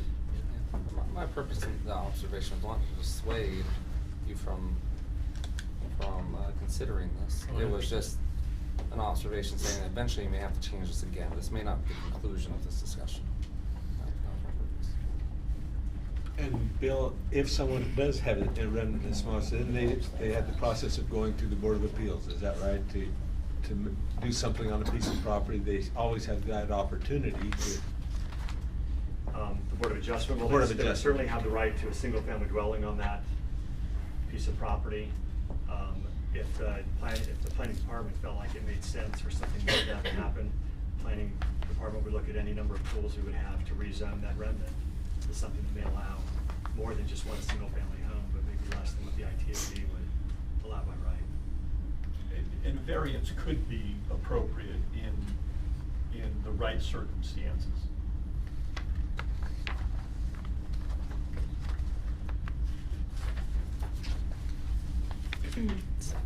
I just mentioned when we originally did the ITOD, the idea of the acre parcel was to encourage the massing of property.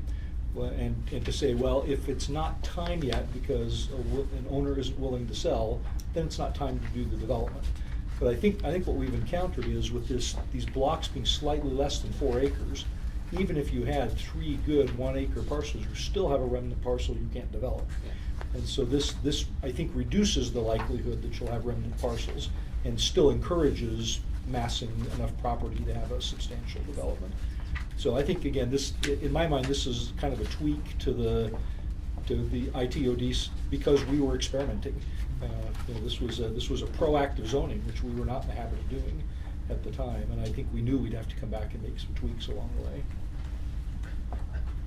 And specifically to this requirement, we thought it was very likely that we would come back at some point. And we were doing our best, gave it our best judgment at the time, and through experience now, we think, okay, we should have gone a little bit smaller.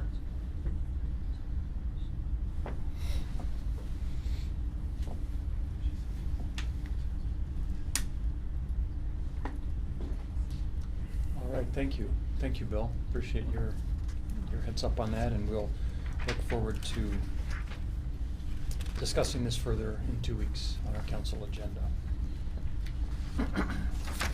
Next, Bill, we have the Premier Realty Investments, which requests preliminary project plan approval for a 75-unit townhome development on 4.38 acres located at approximately 1040 South, 1000 East in a proposed medium-density residential zone in the Spring Creek neighborhood. Members of the council, you'll recall when this application came before you, the site plan changed from the time we went to the Planning Commission. The MDR zone change remained the same, but the site plan changed substantially. It went from a stacked condo type product to row townhomes. Because of that change in the product types, the Planning Commission remanded this to the Planning Commission for review. The staff report recommended, and staff recommended approval on the development subject to 6 conditions of approval that would have to do with limiting the development to what is proposed. You recall that this is if the MDR zone is approved, it would allow for substantially more to be put on the property than the developer was currently requesting. The developer proffered a development agreement, and the staff flagged or highlighted some things that we felt would be important in that development agreement. So those things are in the conditions of approval. The developer represented to the Planning Commission when we went before them that he agreed to those conditions and had no problem with the development agreement. As the Planning Commission deliberated over this, and it took a lot of public input, this was a long public hearing. As you'll see from the report of action, the Planning Commission still felt uncomfortable with the MDR zone, with the plan that was proposed. And so they recommended denial of the MDR zone, or actually the MDR zone and the site plan.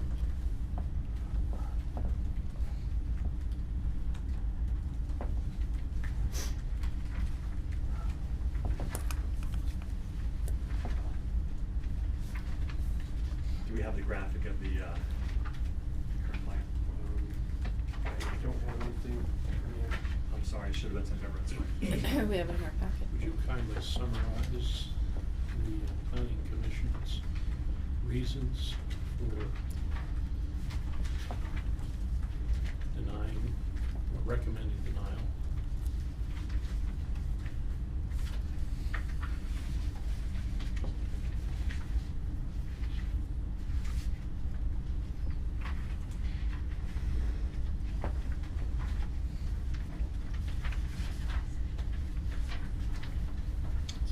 One of the Planning Commission members, Deborah Jensen, wasn't there for that meeting, so prior to the meeting, she actually sent into the Planning Commission her comments, input, suggestions on all of the items on the agenda that night. So she articulates, I think, pretty well some of the concerns the Planning Commission had with this particular item. Those things are also enumerated in the report of action. One was that the neighborhood plan is still in process. That the neighborhood plan doesn't anticipate an MDR zone in this area. That the MDR zone allows for much higher density and an incompatible product type, which would be handled by a development agreement if that's executed, could be. There was a lot of discussion over 1060 South and how, and there was a lot of testimony given in the Planning Commission meeting about 1060 South being a substandard street, and simply the more housing you have on the site, the more impact that's likely to have on 1060. And in fact, the Planning Commission also said that if access to the north and out to State Street could be found, that would lessen the need for people to cut down 1060. We've spoken with the owner of Provo Diesel. He's open-minded to selling the back of his property. He's open-minded to selling all of it and relocating these properties. That's my understanding, that these are also up for sale. So the time is more ripe than it has been in a long time to possibly get a road through. The problem with that, if you look at the site plan you have in your packet, the site plan doesn't lend itself well to a road that would go through the project and come back out. Because if you look at your site plan and you look at the building plans, you'll see that people will back directly out of their garage units onto the travelways or drive aisles. And so to have that kind of traffic through a development that is designed like this, that could be dangerous as people are trying to back directly out of the garage into the travelway where people are trying to go through. You look like I'm not making sense. Hell, a lot of times I don't make sense. So please ask questions if I'm not clear. Would it be better, where are you thinking they would pull out then, if, with the current design? Are you saying that the fronts of the townhomes should face the street and they should come out behind somewhere, or? If a road were to go through the development and connect back out to State Street, then some other design where, yes, people had fronts of units onto that, where you had better sight distance to access onto that road, that would certainly make more sense.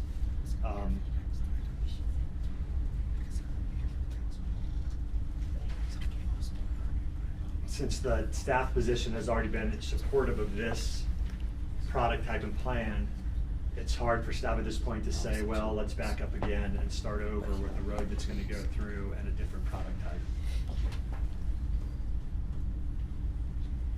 Is that something that the developer's interested in, getting that road to the north? Are they interested in acquiring that property? I've never had a discussion with them on it.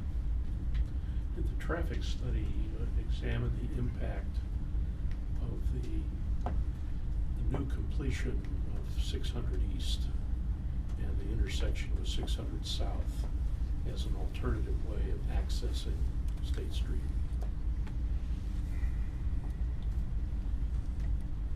600 East and 600 South. The road that now borders the cemetery expansion has been improved considerably. And it seemed to me to at least superficially represent an alternative to accessing State Street by means of 1060 South.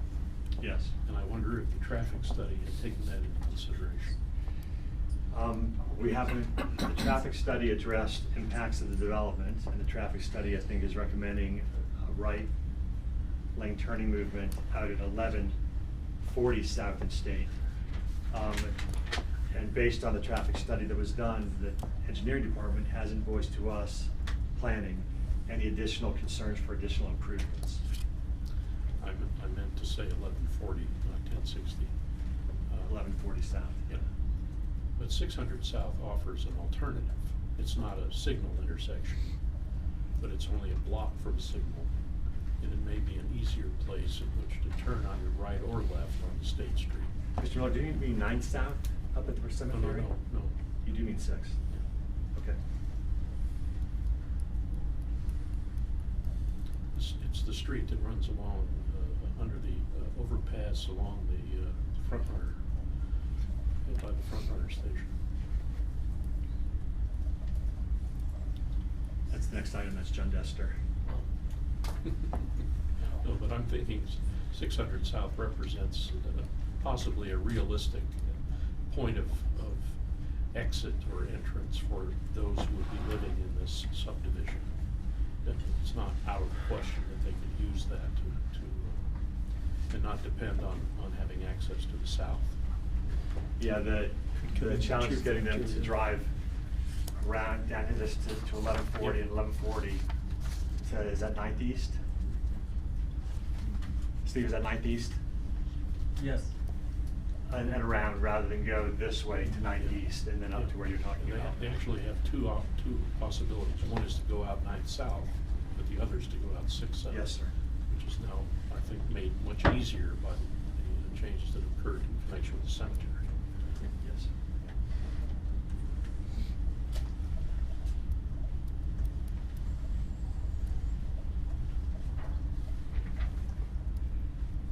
So, at our last meeting, we talked about writing some of our concerns down, getting them to Mr. Turley, and wondering if you could talk about what changes have been made. I mean, I could see with the report of action, I've read through the documents, but just to outline here, what changes have been made since then In response to this. in response to some of the concerns of council members.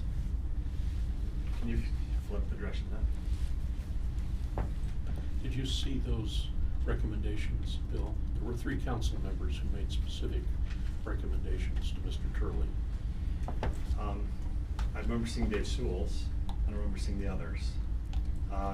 I can just elaborate on the differences between the previous plan and this one if you'd like, or.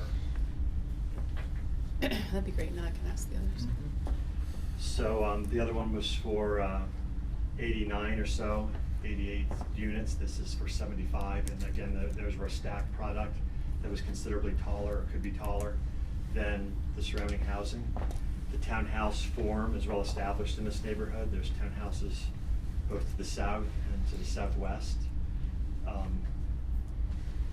The housing in this area, there are attached units, mostly twin home type things, but those tend to be 1-story. These should be 2-story above grade, and that's was one of the concerns that was raised by the planning commission member, was that the elevations you see in your documents show the garage underneath the unit where you would excavate down, and there was just that concern that if it really is excavated down the way the plans show, then the building height would work fine. If the builder, eventual builder, has some temptation to try to save excavation costs and just build at ground level, these end up being 3-story buildings, which the MDR zone would allow, but the LDR zone would not. So again, that was one of the things that should be addressed in the development agreement if this is going to be zoned MDR. Building height should be one of those things that's limited. Some things we liked about this plan over the other one is the fronts of the units facing into the common area. The plan was changed to move this unit, these units that used to be on the other side of the drive aisle and facing into the Carpenter Seed. They flipped the plan so that now the road is against Carpenter Seed and the fronts of the units look into this. That helps, that's a benefit. We've had them pull the housing away on this property line and this property line. Since that's the residential most impacted, we've had them pull the units away to 20 feet, minimum of 20 feet, which they have done.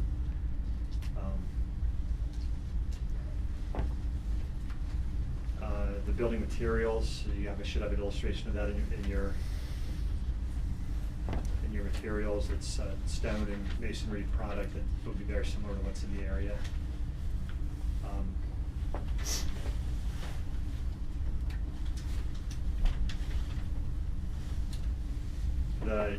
As per zone, the units here that are on the cul-de-sac or face the cul-de-sac, that needs to be designed to look like a front elevation, which is why you see stairs going this way, or a driveway going, or a walkway, sidewalk going this way. That should look like the front of the unit, and that should look like the front of the unit. That should look like the front. Okay. So And that was face the agreed upon street. as well, or is that what you're still requesting? We suggested that, and it's been agreed to by the developer.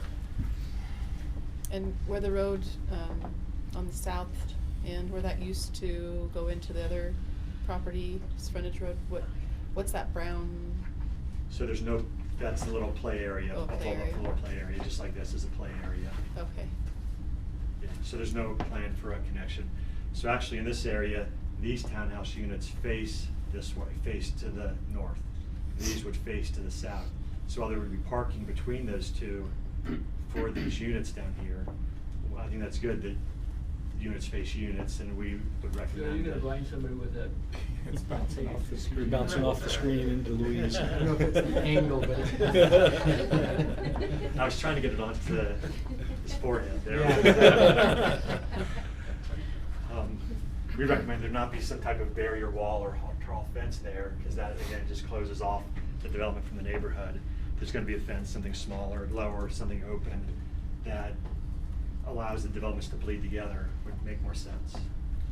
So the bottom row of townhomes would face the south Yes. property, and then the other row above it to the north would They still face? Face to the north. Oh, they'd face Carpenter Seed? Yes.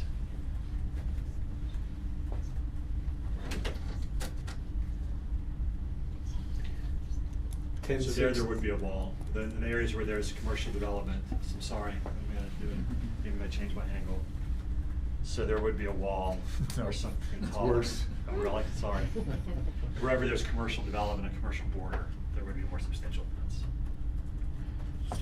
And Bill, was that a 6-foot concrete that we? Masonry, there's different Masonry, ways we'll masonry. allow developers to look at that. The 1060 road, is that now completely through? I know there was some discussion about berming it until 1060 had the opportunity to be widened, or? Yeah, we recommended in the conditions of approval that through access be allowed, because and I didn't know this last time we discussed this with the city council, or our initial discussion with city council. Right now, garbage trucks come into 1060 and they back all the way down it to get out, which is not in anyone's imagination ideal. So engineering would really prefer that this be continuous, so that their garbage trucks can come through and not have to back down. So that seems, for reasons of public safety, that seems to make more sense than any kind of temporary closure. And again, the only concern that would raise is the traffic. And That's the right. amount I've had neighbors grab me and say, we're already wanting speed traps down here, they're just zipping through here. Yeah. The residents on 1060 pretty uniformly said in the planning commission meeting, I don't have anything against the project, but I have concerns over the use of 1060. A lot of that is because those houses are located very close to the asphalt. Now, if you really try to improve it and put a sidewalk down even one side, you come really close to front doors. Bill, as I looked at the planning commission comments, trying to decide why, understand why they recommended denial, it seemed like the two things that stood out to me were 1060 East, and then maybe a preference for the LDR based on the Emery plan and so forth. But even that seemed to mostly hinge on the road there. Would it be a fair statement to say if that road was somehow magically widened to a normal street, that they probably would have recommended approval? Yeah, I think there would still be, I think that's right. I think if that really provided full access, full secondary access, yeah, and that would go a long way to satisfy. So, just kind of looking at it from the other angle then, with the road the way it currently is, what kind of traffic could that support, or what I'm just wondering what level of project that we would be able to support and recommend with the road the way that it is now. Does that make sense? I do. Yes, it does. I mean, are we saying that this isn't developable, or is it, what? What's the threshold? What's the threshold, yeah. The difference between an LDR zone and the MDR, if maximum density of LDR was applied for, I think it would be a difference between 63 units versus 75 units. So the total number of unit count, that's the effect of the LDR versus MDR. As much as some residents of the general neighborhood would like to see more single-family detached homes. I'm not sure that's real viable, given all the adjacency you have to the commercial uses. But certainly single-family would reduce the density down to 3 or 4 units to the acre, times 7 acres, less than 30. I mean, I guess what would be helpful to me is I'm sure there's some number of trips that this road could support, and how does that translate into what you could do with the property? Well, Davis here can talk to the traffic study, but the traffic study says this works. The question is the impact on the lifestyle of those people who live there, which traffic studies don't try to quantify that. Okay, let me make sure I understood that. So the traffic study is saying that this existing road would support this project? Yes. David gave from engineering. In fact, it So- said that all along. Yeah. Even if, like, peak hour, which is your worst part of the day, a car about, as I remember, about every minute and a half would pass down the road. So I don't know if you've 10, ever 16. sat and waited a minute and a half, that's quite a while. So it's very low volume.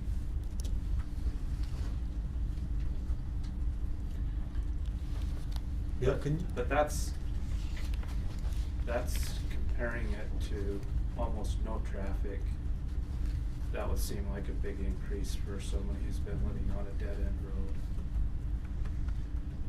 But citywide, that's very small. And well below our environmental threshold of about 1,800 trips a day on a local road. Would be around 400 max.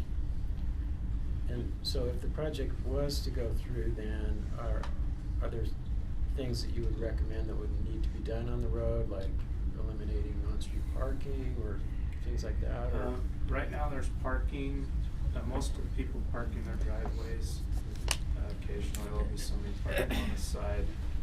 There's enough right-of-way width there to widen it out to 30 feet wide of asphalt, and the developer has said he'll do that, and that's what we would expect is 30 feet of asphalt.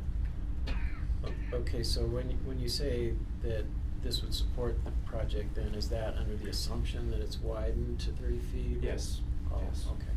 Because I thought that there were some property owners that had not agreed to that, so how does that? Just as the right-of-way exists, there's 30 feet there.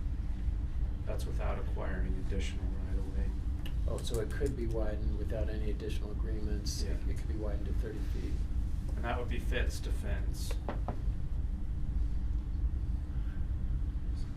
One thing with the traffic study that you need to remember is it really is talking about the physical capacity of the roads and how the roads deal with it. I bought a home in a subdivision that was an orchard, and they created a subdivision, and it connected to what was a dead-end street. And now there's a connection, and then it's not a dead-end street anymore. And I had a neighbor move, and the reason he moved is he wanted to live on a dead-end street and didn't like that. But the physical capacity of the road, the traffic on it, it's well below the 1,800 trips a day that we have for a local road.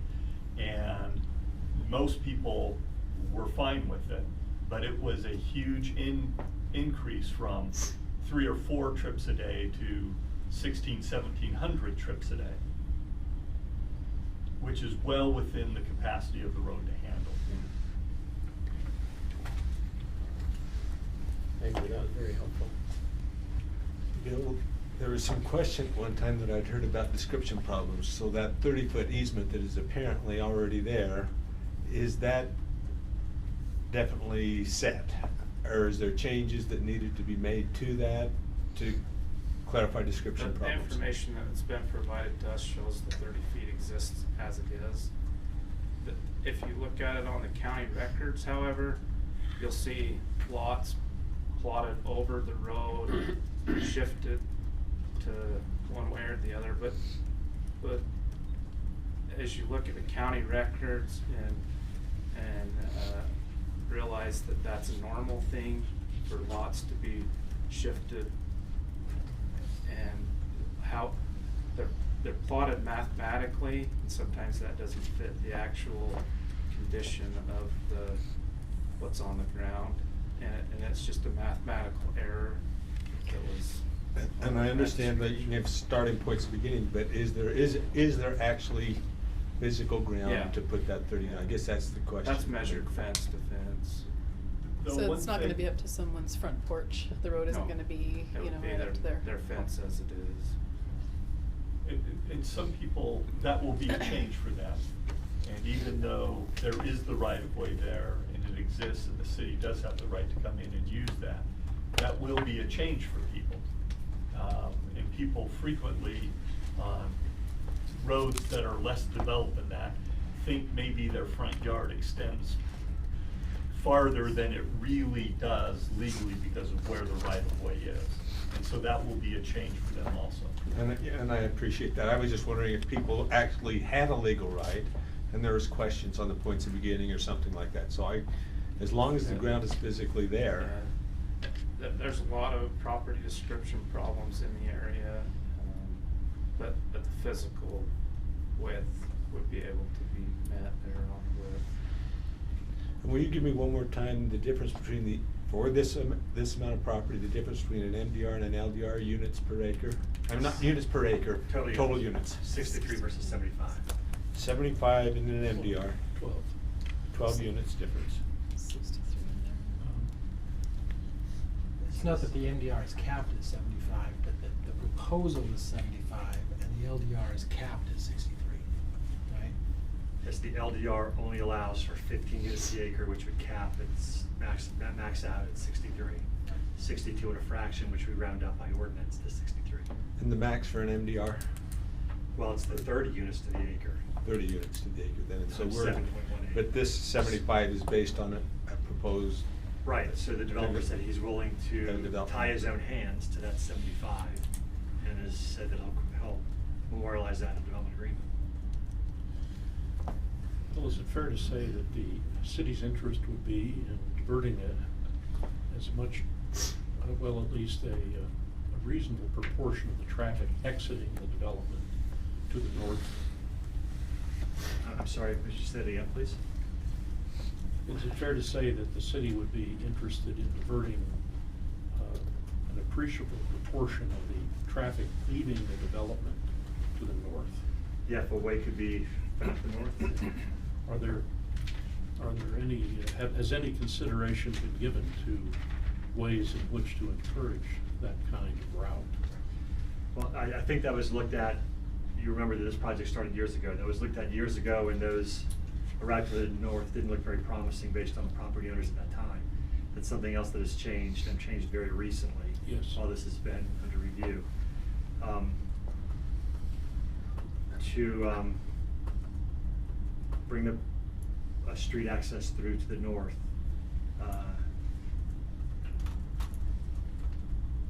I'm thinking that those who exited at the point shown and turned right or west would then be able to turn right again and go north. Yes. And those who took 1060 would do the same, would have the same opportunity to turn north. So that the street that runs north and south would be picking up a substantially greater volume of traffic from this development as opposed to all of it going south. Yes. And I'm just wondering if there are ways that our traffic department has of encouraging that kind of egress. Can we go? So as to reduce what would otherwise go south. Aerial photo. Now, are you meaning outside of the development? Yeah. So. Yeah, outside of the development, once they leave the development. So.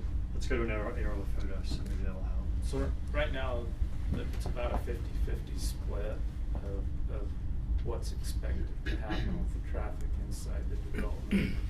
50% goes south. That's what's been projected. Yeah, I see. 50% would go north, and distributes, you know, some would go up 9th East and then decide to turn Without left any, or right. without any active direction to do so, it likely would split in half. It's kinda like, traffic's kinda like water in a way, it goes to the least Yes. resistance. There is projected at 1120 south, a signal. So as a signal would come online there, that would probably draw more people there, cause it's a little more, you know, sure that you're gonna get a time to turn.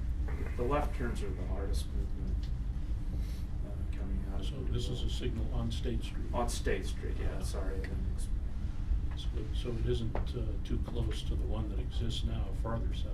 There'll actually be another one in place. Yeah. Yeah. Great. Just That would make a big difference. Absolutely. Just a minor clarification, you mentioned 63 units would be allowed in the LDR zone. I was just, according to this, it says 4.38 acres. And times 15 is 4.18 actually, they've given us a survey. Oh, okay, so That's this even is more what- accurate, it's 4.18. Okay, thank you.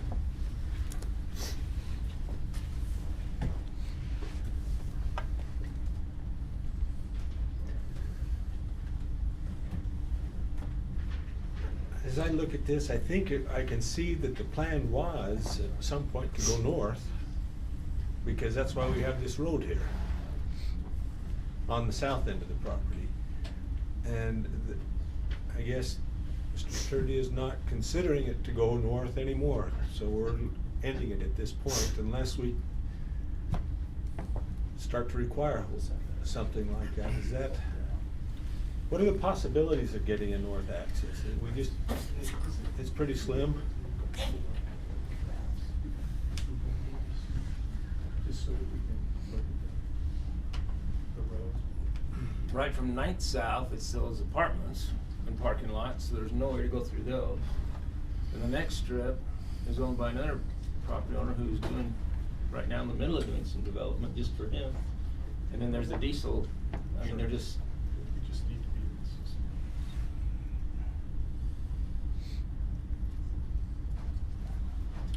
Not promising. Is the north boundary, in our last meeting, there was some question about the northern boundary of the property. Do we have an accurate legal description of the property that's, we know exactly where the boundaries are? Yes. Okay.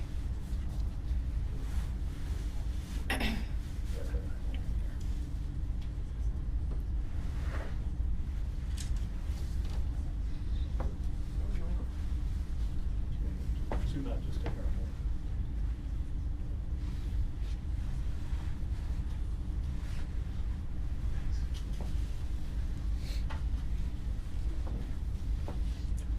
So I guess the bottom line, what was the vision for that road?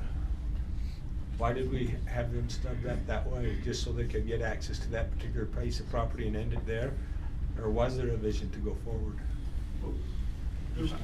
The reason we stub in a street like that is to provide access into other parcels and have a road go in. Ultimately, the best case thing for the city would be to have that road continue and go up north, go all bisect the proposal with a city road that comes up and then connects in with some other roads into State Street farther on up in that area in there, and if possible even to the west of that area to provide great and good access. Now, how roads typically go in, though, is as development occurs. And we have a property owner that owns a certain amount of property and other property owners that aren't in trying to develop. And so one of the policy questions is this development good enough? And the road system, it's not ideal, it's not an ideal road system for us out there, clearly. Something else would be better, but does this project work? And what's the likelihood that we can develop with those other properties in the future? How soon will that happen? So as we've looked at it at staff, we know it's not ideal, but at the end of the day, with the proposal that we saw in front of you, we looked at it and said with the road connections and different things, yeah, we're recommending approval. And we had to come down on one side of it or another, and so it's, yeah, okay. We can do, this makes sense to do it this time, because we don't have other property coming in. Nobody that I know of above us has come in with a proposal, have they, Bill, yet to develop that we could say, work together, let's put a road in here. So does this totally eliminate any future use for the others? Because now they become very narrow with no access through. Are we stuck with what we've got there then, as far for infill for the north? I think north of this, you would see either development on 2 or 3 of those parcels. It'll be, smaller developments and more piecemeal, but. And those access would probably go on to State Street. Yeah, because they have access on State Street now. The two to the south would essentially be no different than this one. Yeah, it's one of the Provo City. Where is it? Let's see. Right look on the left side. No, that's, you're not gonna find it. Just go to Provo.org and go to the maps.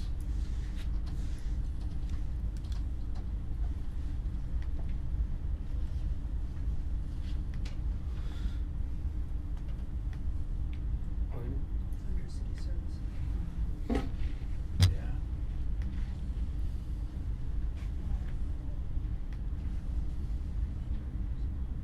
They're looking for the major local street map. What? One of the. GIS just go. map. We'll go down. I think there's a list of them on the bottom, isn't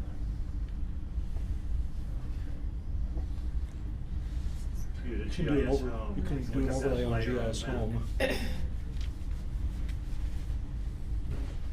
GIS Home Provo, is that it? Dot Provo.org. Yeah, just do that, GIS home. You don't have to sign in. You'll have to log in. And when you have the streets overlay, it'll. So Bill, the position of staff has changed since last time, based on the adjustments that the developer made since the last time we looked at this. Yes, sir. Unlike the planning commission, which has maintained the same position. Yes, sir.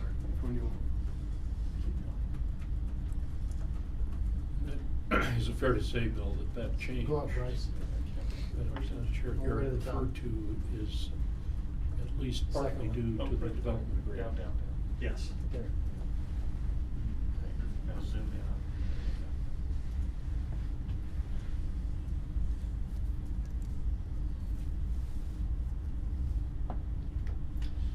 So, one of the questions that was asked is, did we talk about the major and local street plan? So if you can close the layer list. And move it up, move the map up. No, the other one, sorry, down. It shows local street connections in there on our major and local street map, but it doesn't show any through the parcel that's under consideration. But as you can see, if you want to go center more on that parcel up there, as you can see, it clearly by stubbing a street in there, that whole area doesn't have access to roads, and that's one of the important things that to develop property you need is to be able to access roads.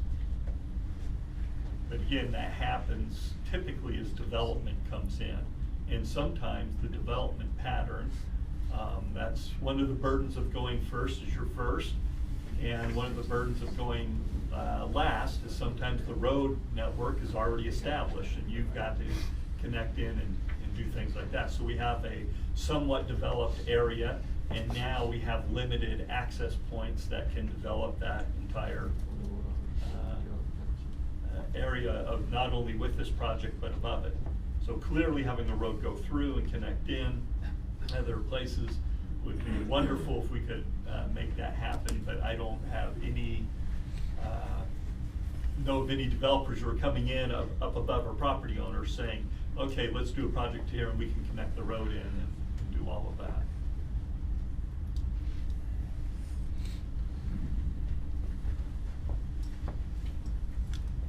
Fair to say, though, that the existing street is of long standing as an anticipated gateway to a development.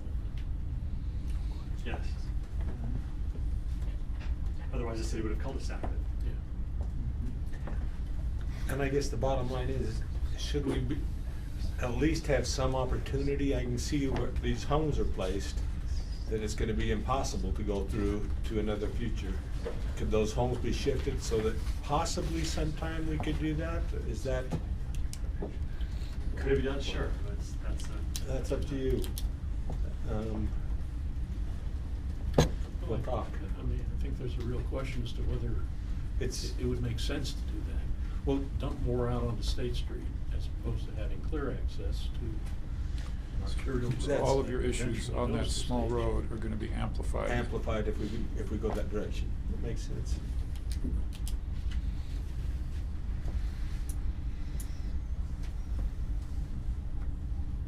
These are unintended consequences, and we're in the business as a municipal council of trying to finesse them as best we can, given the agreements that already exist.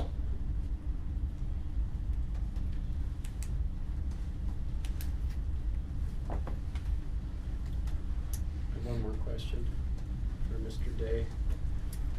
Could you describe that 30-foot road? I mean, is that just curb to curb asphalt, nothing else? It would just be asphalt only. But there would be curb and gutter or no? No curb at this point. No curb, okay. As things would develop in the future, there would be curbs and sidewalks, but right now with the limited amount of width that we have there, and some of the properties agreeing and others not, and there's no way to make that continuous through there. So to just settle on a 30 feet of asphalt, which we felt like was a good fix because the trade-offs were safety, being able to get trucks through there without backing them up and having a potential to back over people. So being able to go through is a good thing, and that improves the safety of the road from that aspect. And how wide is it now, Dave? It's about 23. And then would there be parking allowed on either side?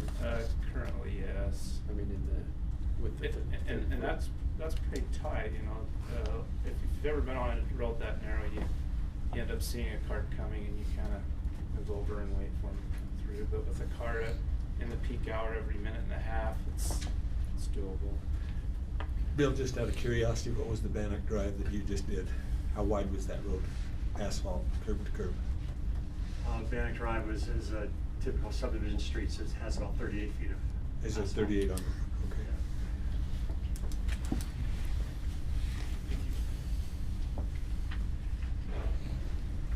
All right, are we ready to move this to a council meeting? Anyone?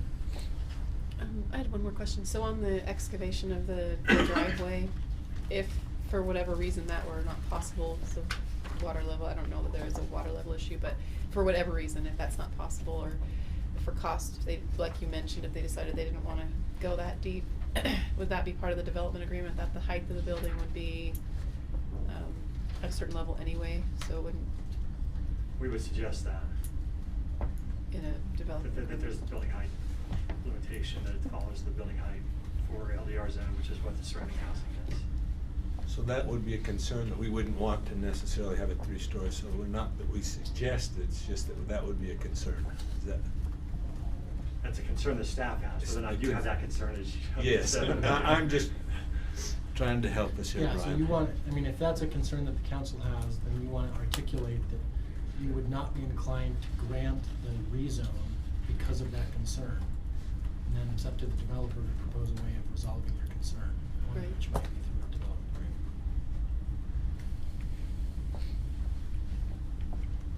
If you're looking for a motion to move this to our meeting, the council meeting on the 1st December. Or January if you want, Hal. I So moved. Which one? I don't think we're meeting on the 1st of January. No. 1st of December. This is already noticed for next time? Yes. I think it's already noticed for December. Oh, it is already No noticed, motions. okay, okay, thank you. That wasn't noted here. All right, so it is on schedule for December 1st. Thank you, Joel. Dustin Wright will, Hey, Gary. Dustin Wright will handle the next item. Oh, thank you, okay. So the next item, I just wanted to make this brought up so that we're not saying we have to use it. number 10, will be presented by Dustin Wright. It's on behalf of developer John Dester, who is requesting the rezoning of 2 properties totaling approximately 0.45 acres from R16 residential to MDR, located at approximately 550 West, 300 North. The rezoning will facilitate a development of a 7-unit townhome project in the Dixon neighborhood. Dustin. Thank you. So this rezone here is consistent with our general plan, which is residential designation. It's going from a single-family residential zone to a medium-density MDR zone. The reason that it's going for the MDR as opposed to the low-density LDR zone is because the number of units which they're proposing is 7 units on this site, which is just under half acre. It puts the density just over what the LDR zone allows at 15 units per acre. This project would be 15.5, so we'd round up to 16 units, and so that's the reason that they're requesting to have the medium density residential zone. In the planning commission hearing, the planning commission forwarded a positive recommendation to the council to approve the rezone with the project plan that they approved, with the condition that there's a development agreement, and as part of that development agreement, it would be to the applicant has expressed willingness to be able to limit the units on this site if it's rezoned to 7 units as opposed to potentially more that the NPR zone would allow for. And that's to help resolve that concern of it having more units than what they've proposed. So the development agreement would help limit that concern. It would also, it was proposed that it would include the architectural materials and styles that were presented, so that those are actually used when the site's developed. Another concern that was brought up in the hearing was that there was a concern about these turning into rental units as opposed to single-family owner-occupied units, which the neighborhood has a desire for. So the applicant expressed that part of the development agreement would also be that they would not sell more than 1 unit to the same buyer, and then along with that they would restrict the buyer or the owner of the unit from renting for 1 year. And so with those additional things, they would want to include those in their development agreement to help mitigate some of the concerns that were expressed during the planning commission hearing. So if there's any questions, I'd love to be able to help on those.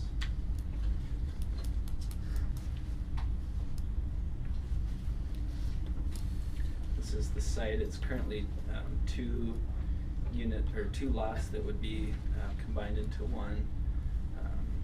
The property over here is a professional office use, and then the properties on this side are residential. And here's a view of it right now. 2 homes were demolished a while back, and so it's currently a vacant site right now. What's to the east, Dustin? Oh, there we go. Yeah, so to the east over there is the professional office, and then on this side here is the residential uses. So the proposed 7 units would be, the first unit would face the street and front door facing the street. The adjacent units behind it would face the professional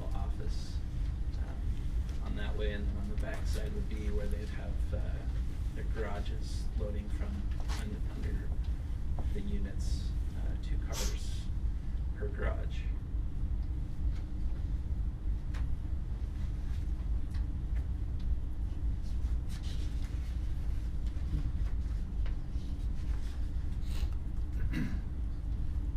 What is the height of the wall on the west side where they'll be driving down underneath the Yeah, so townhomes? if we can go back a slide, or maybe we can go forward too, sorry. So the wall over on this side here is a 6-foot concrete wall, I believe. It's currently existing in between the professional office and this property. If we can go back to that image of the street, you can probably see what that wall looks like right there. They would move that wall over to this side, and then on the side where the wall currently is would be a wrought iron fence to help open up to the landscaping that's already on that professional office property. Is the professional office, is landscaping and then parking, or is it just? Yeah, so they have their parking, then their landscaping, then this fence right Okay. here. And so by having that wrought iron fence, it helps kind of give a visual increase of that green open space there. And then the wall on the west side would be 6 feet, and then there would be another 6-foot fence on top of that? It would be 6 feet, I believe, at grade, and then what the driveway to access those garages is actually gonna be excavated down on this site to access those below the units. And how deep is that? I'm not sure on the depth. 4 feet. 4 feet deep.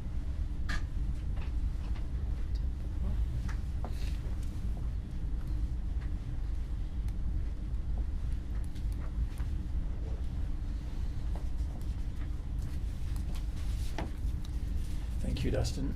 I understand that the applicant will not be able to attend the December 1st council meeting, so you'll have a representative there? Okay. My partner there. Okay. All right. Do any council members have questions for Mr. Dester? If not, we'll look forward to that meeting then. Yes, Dave? If I may, just based on the discussion previously, there was concern that LDR would not allow a 3-story, and the concern was now that this thing that is really an LDR just doesn't quite fit, so it's being moved to an MDR. Even though the number is limited, there may be questions of excavation costs, and so if the builder says, well, hey, I'm just gonna bump it up, that's a possibility because it's actually zoned MDR. It seems to me that would also apply here, where right now it's a 2.5-story, but if it's zoned MDR would allow for a 3-story. So is that true that could apply to this property? And if so, is that a concern? And if so, might that be something the developer would be willing to address in the development agreement? Okay. Dave? Related question to that is, looks like the density is low enough to fit in LDR, so what was the reason why the MDR is being requested? So the density in the LDR zone is 15 units per acre. The density that this project would yield is 15.5, so we'd round that to 16 units per acre. Oh, right, it's just slightly over, yeah, that's right. And on the height issue, as part of the development agreement, that could be something that's expressed in there. Going back to the style and everything that's been discussed, the materials to be used and everything, the height could also be described in that as well.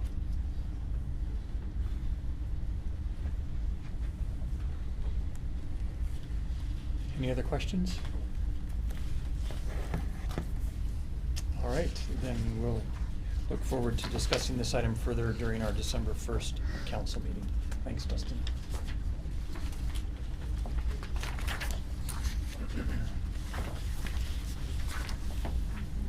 All right, Bill, welcome back. Item 11, Andrew Coates requests a zone map amendment for approximately .93 acres from RA to the R110 zone to facilitate the creation of a two-lot subdivision on property located at approximately 1650 east, 1400 south. We should have some graphics on this one.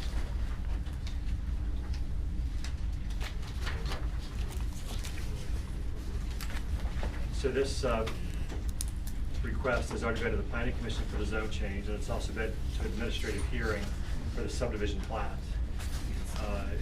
We had received no neighborhood input at either of those venues. Right now it's a vacant property that the property owner would like rezoned so he can subdivide it and put 2 houses on it. It appears that the neighborhood would like to get a vacant lot built on. And so we haven't received any opposition to this.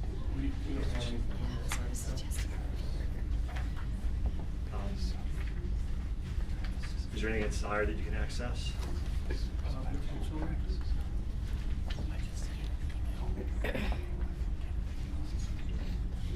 There should just be 2 maps, the one of the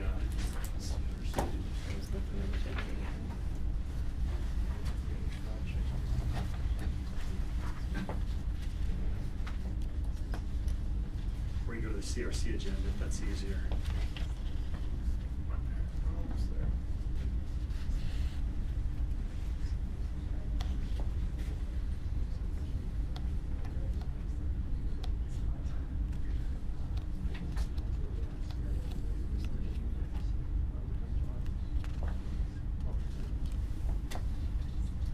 The zoning will match the zoning that's adjacent to this on all its sides. It's R110 around it. Which one do you want? Staff report? Yeah, the separate person.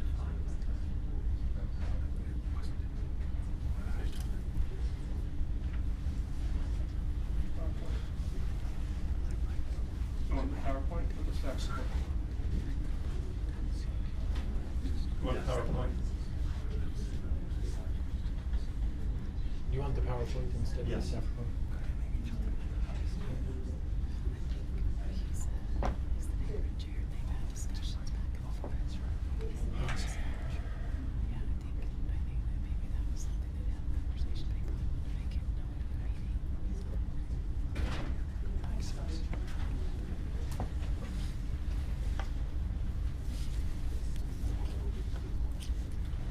So that's the property right there.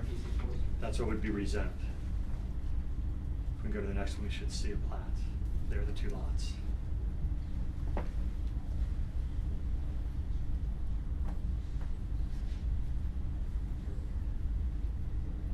So obviously the subdivision plat was approved subject to zoning being approved by the city council.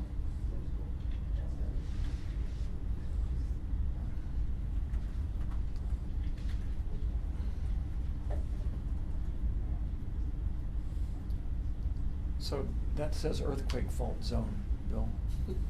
Does that information have any bearing on what we decided? I mean, I assume studies have been done, or? Yeah, originally when the development was, this was one lot, and that earthquake fault zone is just how it's plotted there. That piece hasn't changed. That still remains in place. So they have to build beyond that setback line, and you can kind of see that right here. So the buildable areas are these 2 I see. locations I quite see. back here. There'll be a new driveway that's built back to a home here. Okay. This lot would be accessed off of this private drive Okay, all right. here.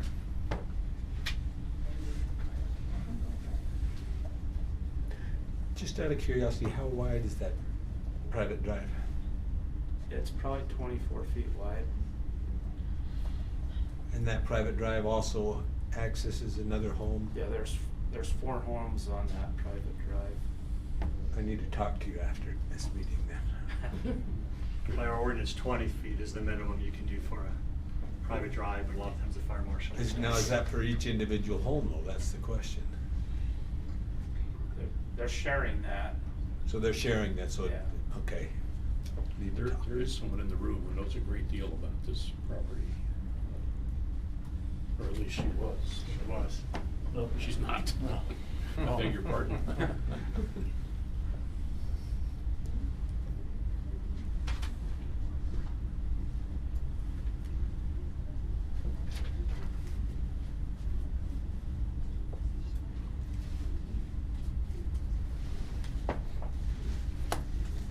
If there are no other questions, this item is also scheduled for discussion on December 1st.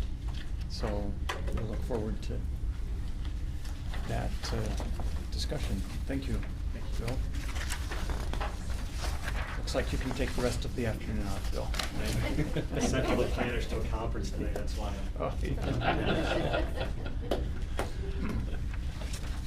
We'll now take about a 10-minute recess, depending on if we're able to, how soon we can get Travis here. We're running a little ahead of schedule. And so we'll recess. It's 2:49, and we'll see if he's here by about 3 o'clock.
I don't know if they turn it off. Because that's usually the key is to get on wired. Well, Did you get something? Well, try to start it over. Why not? Sure. Is that I don't know if they still. Yep. Welcome back. We'll go ahead with the rest of our work session agenda. And we're going to go to Mayor Curtis first for some administrative items. Actually, we've got Lane Burnham just walked in, so we'll do my. Do you still want to do those? Yeah. Okay.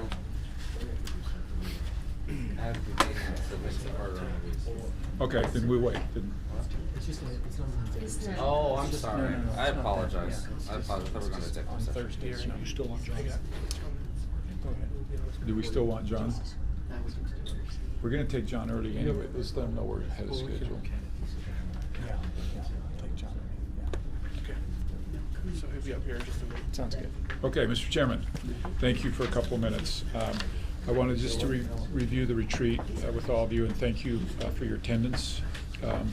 It's something we're really looking forward to. I sat down over the weekend and went over the agenda, and my only regret is that I didn't ask for about 4 days of your time. So we're going to pack in an afternoon full of things. There's actually a couple things I'll let slide off, and we'll just take them to a work session later on. But it is limited parking up there, so we'd like to try to carpool from here.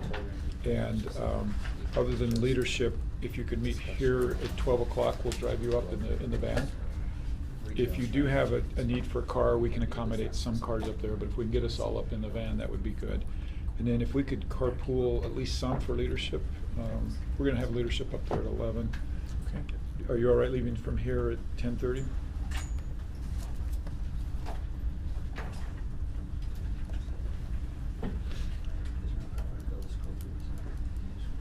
Yeah. Or mouth of the canyon, if that's easier for you? No, this is fine. And who would be going up for leadership? See if we can fit in one car. The 5, Wayne? or- I'll probably separate up at 11 o'clock Okay. tomorrow. Brian, depends on how much of my staff you want there. Well, let's take everybody who'd normally go. Let's just take 2 cars, though. We'll take 2 cars up with us and meet out here at 10:30. And the only thing on the retreat is because we're so pressed for time, if you can be real punctual at 12, we'll have the van leave at 12:01. And we'll get you up there and we'll have lunch for you up there and we'll just jump right in. Okay. Thank you. Any questions? And that's scheduled until? 5. 5, okay. Okay. Only documents to study was the budget one that you said. Yes, and that's one of the things that probably will get moved to a work session as well. We're going to talk about the budget, but those budget principles in detail we'll go over at a different time with you. Yeah, I don't think there's a lot of preparation needed. Thanks. So everyone is attending except Kay, I understand, has a funeral. Yeah, Kay has a funeral, and we'll miss him, but understand. Okay. Thank you. Thanks, Mayor. Next, we're going to move to item 14, which is a quarterly report from the Finance Division regarding the 4th quarter of the current fiscal year. And John, we'll turn the time to you. Yes, thank you. Thanks for tweaking your schedule here. Well, as each of you know, we have the quarterly report, which the goal of the quarterly report is just to provide you kind of a high-level overview, and particularly a 5-year comparison to see how our revenues in the city and some trends that we're currently having. And as most of you are probably aware, at our next council meeting in December, on December 1st, the plan is that we're actually going to be presenting our annual report to you. So this is just barely in front of that. This is for the 4th quarter, and this report was prepared about 2 months ago, 6 weeks ago, and so the numbers may be slightly different than what you get next time, but they're close. And so if you try to tie this with your audited numbers, these numbers are unaudited, but it should be very close. And so if we go to the general fund, just to show you. John, was this the last report prepared by Denise Roy? Actually, I prepared this report, but Denise helps. She's there and she worked with a lot of the information, but I prepared this quarter report at this particular time. But just to give you an idea, as a general rule, our revenues were slightly up, and we did see some, over 2014. And if you scroll up just a little bit further, you can scroll down just a little bit. Some of our trends, you can see we were up 104% over the budget, so just slightly ahead of the budget. Our sales tax revenues was up 104% as well, so that pretty much was even. Property taxes were up slightly, 3%. Franchise fees were down just a little bit, and the primary reason for that was natural gas prices were actually down, and that one of our indicators that we get our franchise fees is off of that, and so that caused that to go down a little bit. But as a general rule, seeing a positive trend with our overall revenues for the general fund. If we scroll to the next page, as we like to start looking at our graphs, you can see here, and this is a 5-year trend. You can see our revenues and transfers in are trending in a positive direction each year, and the red line on the right is our budget number. And so the 4th quarter, which is the 4th quarter year to date, our blue line, which is ahead of the budget, it's also ahead of our prior year, and so we continue to see a positive trend on our overall general fund revenues. If you scroll down, you can see sales tax revenue, pretty much similar trend. been positive for the last 5 years. We're ahead of last year as well as ahead of the budgeted number. And so just to let you know, we've only got 1 month for I think we've actually got 2 months for the new fiscal year, and we're seeing a positive trend this year too as well in sales tax revenue. So we're continuing to see that. We go to the any questions? Was the big jump in public safety, was that the new officers that we added? On the screen before, sorry, Let's go back. The revenues. Really behind. On public safety revenue? Yeah. No, what happens with public safety is we don't budget for the overtime that we bill out to BYU and some of the other areas. Because what happens is when we bill it out, we actually go ahead and increase their overtime budget by what we bill, like to BYU for events and also for the Freedom Festival. And so it's hard to really know exactly where that's going to be. So what we do is when the money comes in, we just go ahead and increase their budget, and that's in the budget resolution. Okay. That's why it shows it being up so much, is that we just traditionally have a budget for that. But we've got it in the ordinance so that when the money comes in, we increase their budget so that they have the ability to spend it for overtime. Could change that in the future, but that's what we've done in the past. So, okay. So if we go to general fund, parks and recreation, continue to see strong performances in the rec center, and you can see we're well above the budget and also well above the prior year, and we continue to see that trend even in fiscal 16 that we're currently in. The rec center continues to outperform our expectations, and so that shows in the parks and rec budget. John, does that include the expense side too? So Just revenues. Revenues are up, so expenses are commensurate? Well, we have been seeing expenses going up, but we are actually, when we look at direct revenues, direct expenses, we are seeing positive numbers right now, which is good. If you look at community development fees, we were actually down from the budget for this year, and we're actually down from the prior year as well. I will say though, in the current year, we're seeing community development fees very positive. We got some money in this new fiscal year for the hospital project, which is a major project, and we had some other things. So we're seeing it bump back up for fiscal 16, but the way the numbers actually come at the end, due to timing and whatnot, we were actually down slightly in community development fees. Franchise fees, I talked about that earlier. We were slightly off budget and also slightly off the prior year. This is the general fund summary. Just kind of goes through each of the departments as well as the total revenues and total transfers in. And I'm happy to answer any questions, but didn't plan on going through each one of these lines at this time. But if you wanted to, if anybody has any questions now, I'd be happy to answer them. But that's just kind of the summary information. Can I ask you another question?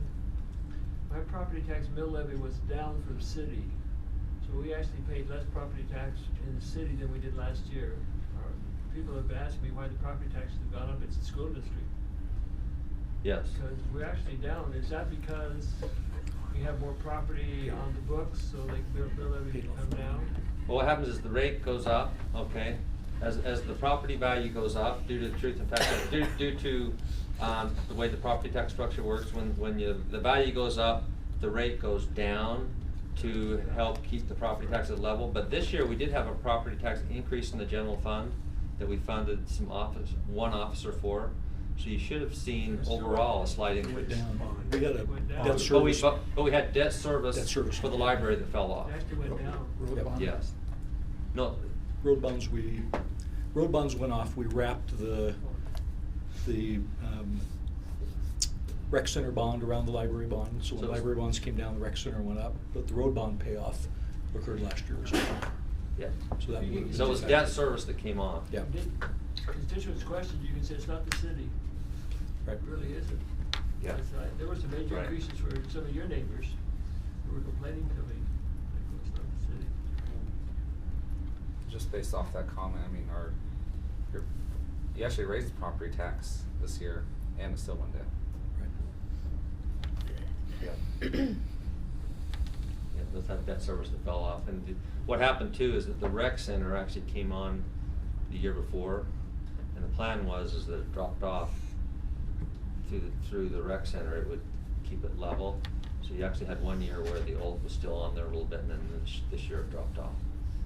So, okay, if we go to the next slide, this shows our general fund expenditures, and you can see that our expenditures were up slightly from the prior year, but they were actually below the budgeted number. And this just, we only had one appropriation during the last fiscal year from the council for the general fund, and that was $125,000 for the retail market study that was done. And so we only had one last year. Library, this we did back in 2011. We refunded the bonds. Of course, they've now been paid off, but we saved substantial interest, and so that's why you see that large revenue number in the 1 year, and so it's a little bit of an anomaly. But the other years, you can see that that the revenues are actually trended up a little bit. We were ahead of last year's budget there, as well as the prior year and the budget numbers. But you can see it's been relatively flat or stable when you take out that 1 year that we did the bond refunding. And then the same thing with expenses, but you can see the expenses were below the prior year as well as below the budgeted number on the right there. And then we just got the fund summary report. You can see that we have been spending a little bit more than we've been bringing in, but they have pretty substantial fund balance, and so because of the fund balance that they've had, they've been able to, well, it looks like they were down about 46,000, and so they've got about 4 million in fund balance, so they're still in a pretty strong position as far as their overall fund balance for the library. Okay, the golf course, we continue to see positive trends at the golf course, and as you can see, revenues have increased pretty substantially over the last 5 years. I would say a couple things. Number one, we've had a positive trend, number one. Number two, the weather has been very favorable. And so because of last winter being very mild and having really good weather in the spring, we had a really strong season, but I also think there's been a lot of good things that have been happening at the golf course, and we've been trending very positively there. Can we go back to library? Sorry. Oh, after Sure. you finish this, we can go back to library. We can go back to the library. Down on the charges. Okay. There was a. On the actual. Sorry, I'm trying to look at my notes and listen at the same time, and I'm getting behind you. Down a little bit further. But down a little bit further. There you go, right there. Where you see charges for service, and it was $10,000 less this year than last year. Is that because people didn't request the services? Is that because we're not charging? What's the reason for the drop there? Do you know? It's largely been the result of people not reserving as much meeting space in the building as they did before, and I think in some measure that's in part the convention center. It's had a little bit of impact on that over the last several years, but okay. Yeah, we've been under budget on meeting rental space. Okay, it's just a demand then. Yeah, and if ever the council request would like to see, we also can give you a breakdown of how that would break out on a detailed income statement that would show it, but here it's all summarized, but yeah. Okay. And if we could, this just shows their expenses, and they did expend more than they did the prior year, but it was under their budgeted number.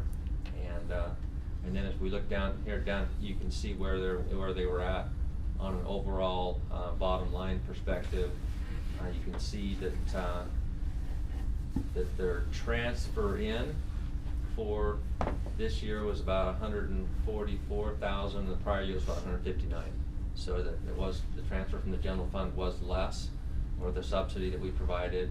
And then you can also see that for the year, they actually were positive about 77,000. So they exceeded their expectations. And what we do in the following year, when we're considering what the transfer is going to be, we take that into account.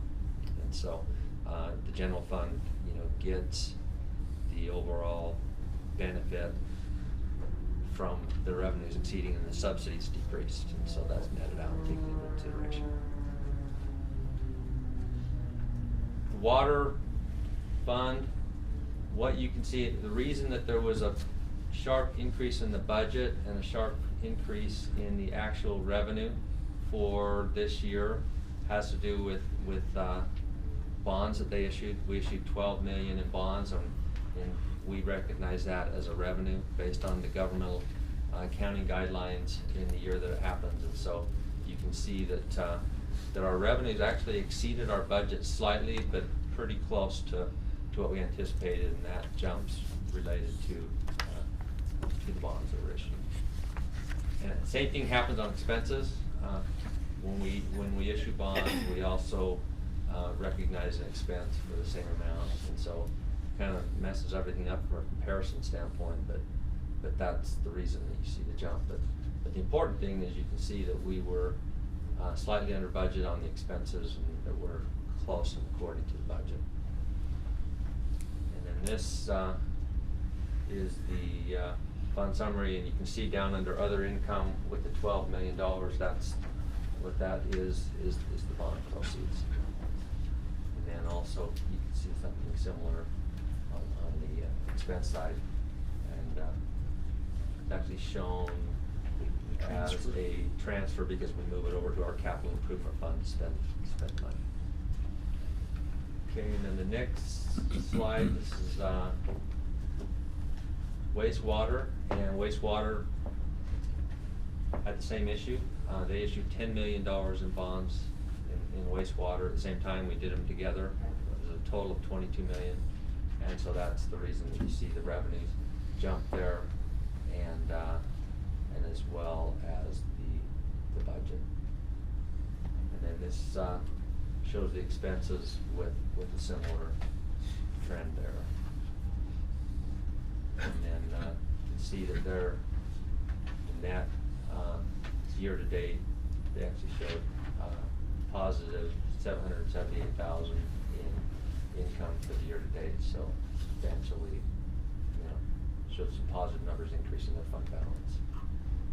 Energy, we also issued 20 million in bonds for the energy campus during the year, and so that's the reason that you see pretty significant increase in revenue.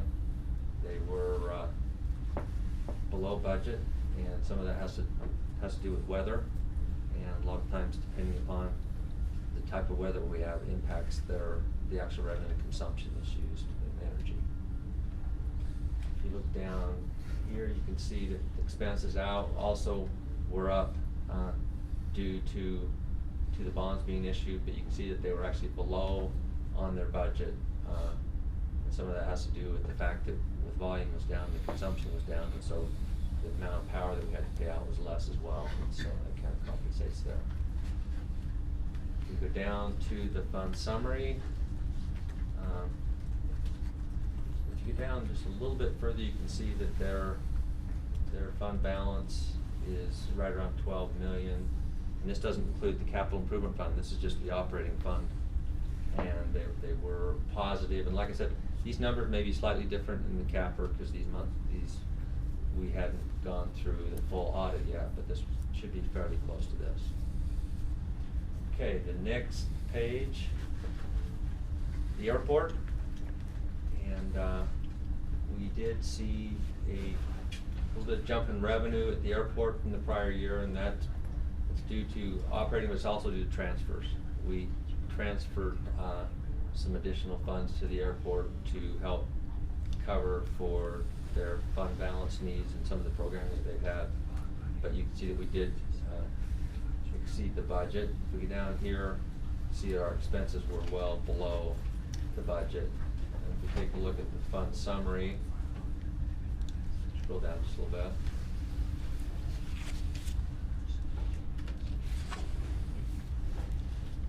Good question. Oh, you're there. Okay, good. Thank you. You can see that we did have about 87,000 positive, but part of that was helping us with our fund balance. And if you look at our revenues, can see that we trended positive. Have about 191,000 in fund balance. You can scroll down. Sanitation revenues have been fairly flat. We were either pretty much right even with the budget, slightly ahead of the prior year. And then if we scroll down, you can see expenses were down from up from the prior year, but below our annual budget number. And then you can see that we did actually use some fund balance this year, and some of that had to do with our agreement with our water district, some of the South Utah Valley Solid Waste District, but we do still have about 1.6 million in fund balance. And that, I think, we also have storm drain, and storm drain, we did have a rate increase last year, and you can see that being a difference in a jump in their revenue, and we actually were slightly ahead of our budgeted number. And then with expenses, they were also up from the prior year, but less than our budget number. And the fund summary just shows that they had a slight deficit, but were pretty much break even. And their fund balance is pretty low, but it's about 170,000. It's positive. And that, I believe, is the last slide. So any questions? Okay, well, thanks for giving me the opportunity to share this summary with you. Look forward to coming back and sharing with you the summary for the first quarter, and next month we will be getting you our comprehensive annual financial report. We'll have the auditors here to kind of walk you through that report. So thank you very much. I do have one more question. Okay. Is it GFAO? Is that the organization that? GFOA. GFOA. Yes, the Governmental Financial Officers organization. And they're the ones that recommend a certain percentage for maintaining your overall fund balance. Fund balance, and that percentage is 15%. What is the? Do you remember what the percentage is? Well, actually, what our guidelines are for our fund balance is from the state. Oh, okay. And they recommend that we be between 5% as a minimum and 25% at a maximum. Okay. And we're anticipating, we'll be able to share that number with you next month, but we're in the 18 to 20% range. Okay. Yeah. So we'll be able to share. Until recently, it was. Used to be, it was 18, and then they raised it. They've also changed a little bit the way that you measure it, but yeah, it was just about 2 years ago raised to 25%. And that's the eventual goal, is it not? Yes, the goal that we have talked about in our policies, and we discussed it earlier, was try to get it between 20 and 25%. So. One thing that I've been grateful for is we've gone to different power board meetings and talking about different opportunities to bond. Provo has been used so as a model to help other cities and other communities understand how to get low bond rates. A lot of it has to do with that general fund and balances, but they have actually, I've been in meetings where they said, this has been the ideal model to help you guys get low rates. Look what they did. I was grateful to hear that. Yeah, it's been good, and we're going to be discussing up in the near future our policies and guidelines. But as we've met with the bond rating agencies, one of the things that they ask about, and one of the things that they pay a lot of attention to, is what are our financial policies and guidelines that we have, and are we committed to them? Do we follow them? And are we looking forward and providing the guidelines so that we can have a strong fiscal structure? And I would just give full appreciation to the council for their support in those policies, and we're going to have some good opportunities to discuss them in the future. I think we have a real good framework and really strive to follow those. So. Thank you, John. Thanks to you for your work and efforts. Thank you. Appreciate your great work, John. We'll move now to Travis Ball, our Energy Director, for a report and discussion on the UMPA Joint Action Agency Agreement. Thank you, council. Yes, welcome. Appreciate this opportunity. And I think that statement by Gary about the bond and having a good bond rating is why we're doing this discussion today. This is the purpose of updating these agreements. It's a great lead-in for this discussion. Because as you know, we have a relationship with UMPA. We've had a great relationship with UMPA for 30+ years. And we want to continue a relationship, but we had some issues with some of the agreements that we wanted to update. And that's kind of what we've been working on for over a year. So before I start, I want to introduce a few key people here in the room. Lane Birmingham is here with UMPA, and Jim Burr with Chapman Cutler, right? Did I say that right? He's our bond counsel, actually, and he helped with these documents. Of course, Robert worked on these extensively. Brian has worked on it, and the mayor has been very instrumental in updating these agreements. We had to update them because we're at a time where we need to look at the future. What are we going to do for future resources? And before we can go in and purchase a future resource, we have to have agreements that will let the bond count, will let bond people pay for that, so it's more than the 15 years that we have right now.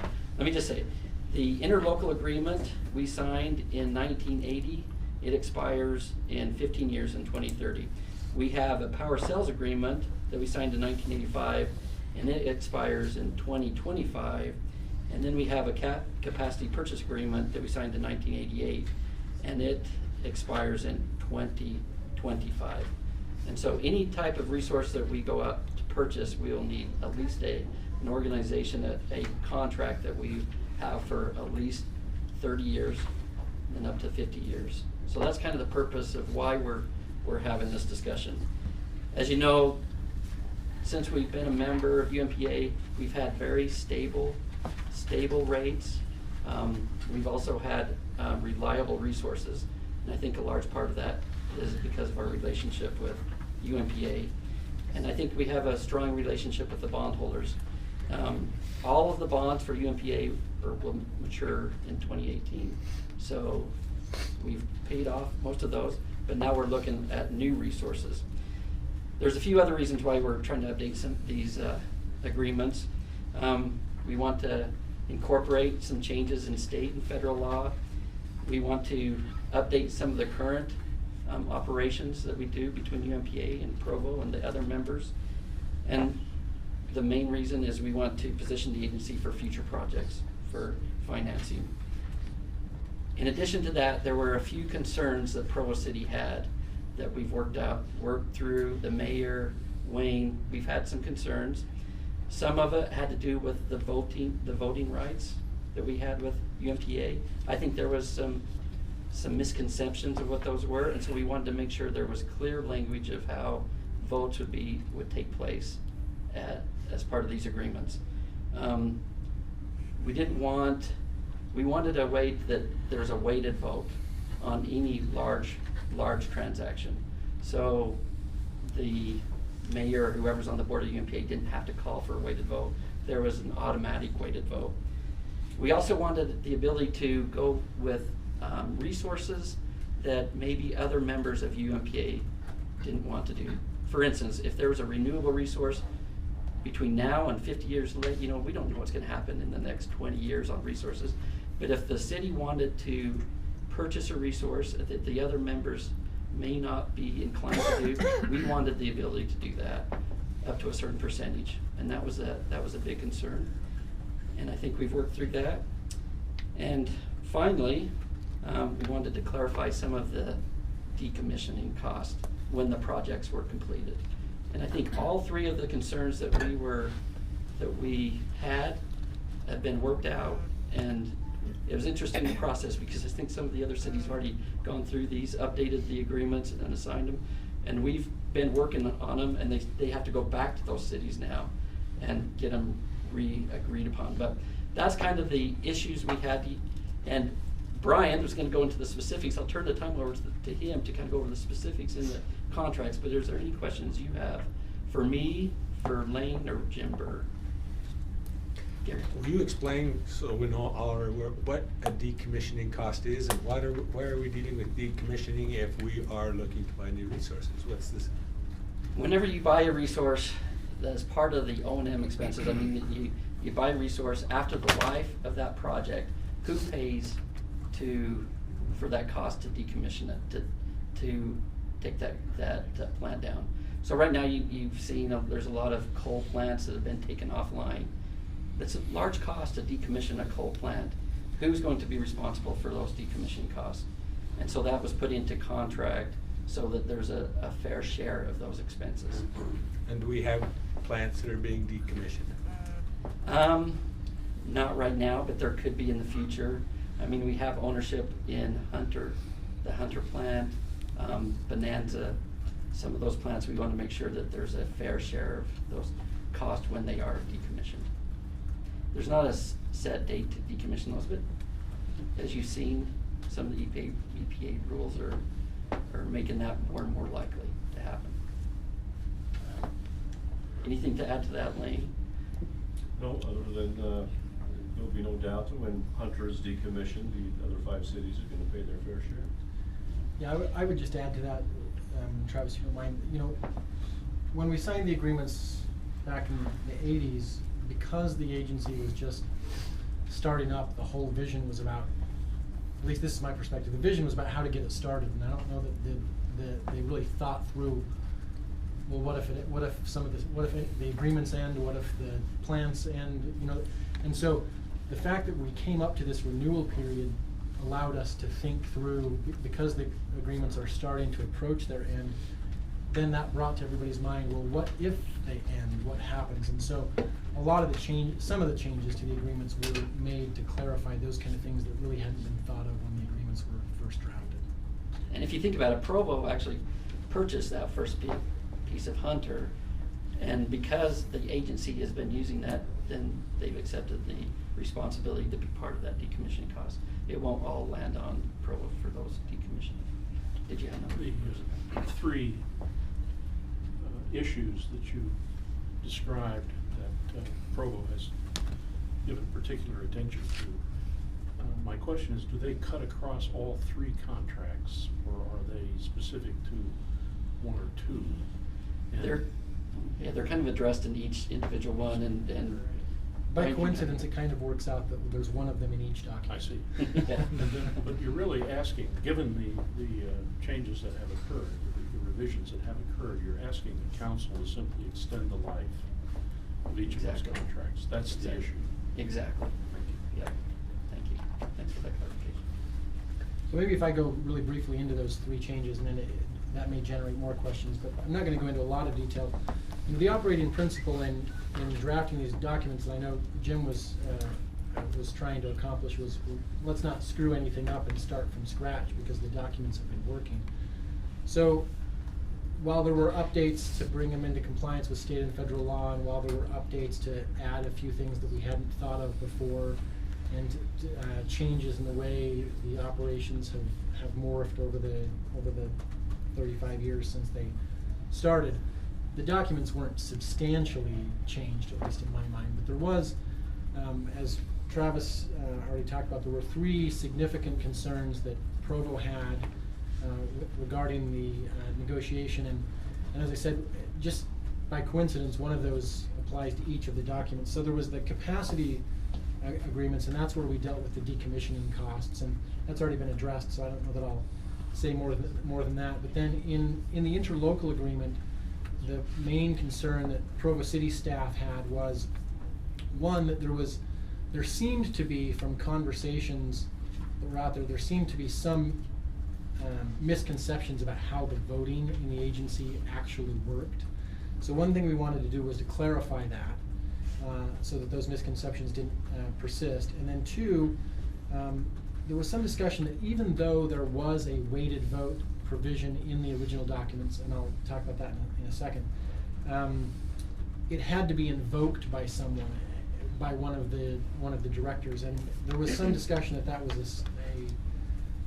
there was a potential to expend a lot of political capital by invoking that. It was a nuclear option. Yes, it was viewed as a nuclear option, and so So one of the changes that was made, well, let me first describe what a weighted vote is, you've probably heard this before at the meetings that happened a few months ago, but what the interlocal agreement provides is that normally a vote happens where each director or each city in essence gets one vote, and votes take place just by a simple majority.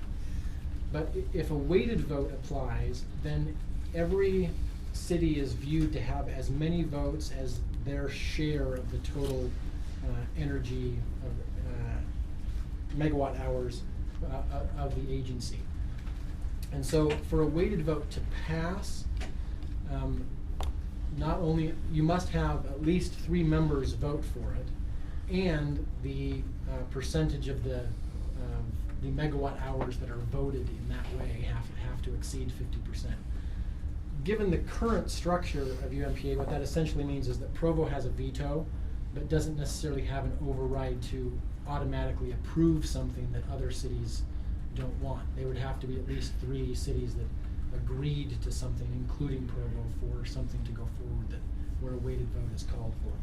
And so the new version of the contract, in addition to clarifying that and maintaining the ability for any city to call for a weighted vote at any time, it also makes weighted votes automatic, so they don't have to be seen as a political capital expenditure.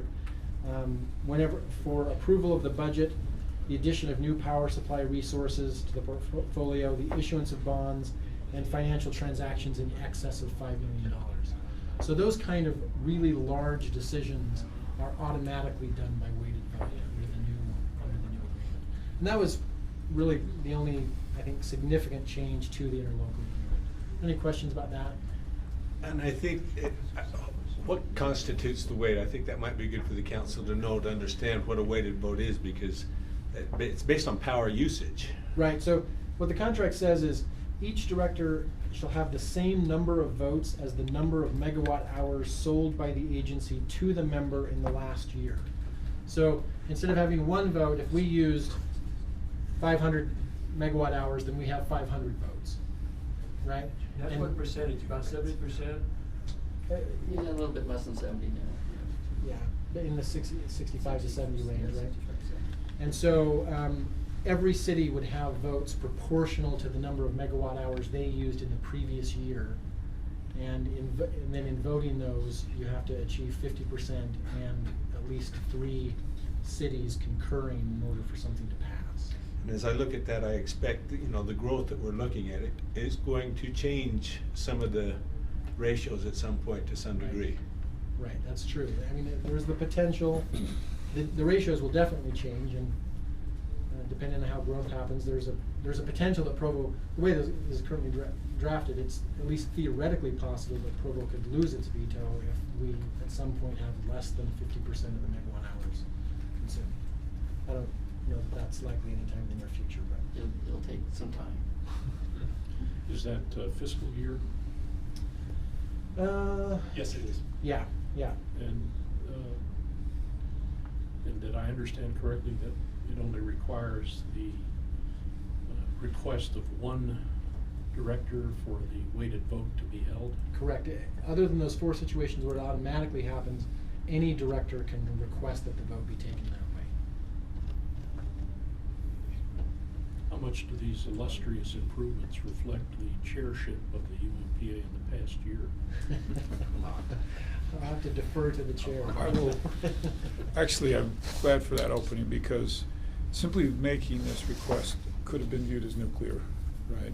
And I would have to pass on to Brian and to Robert and to Jim and Lane and Travis really the credit for that, in working through with our good partners there, helping them understand why that's important to us in a way that I don't think it was.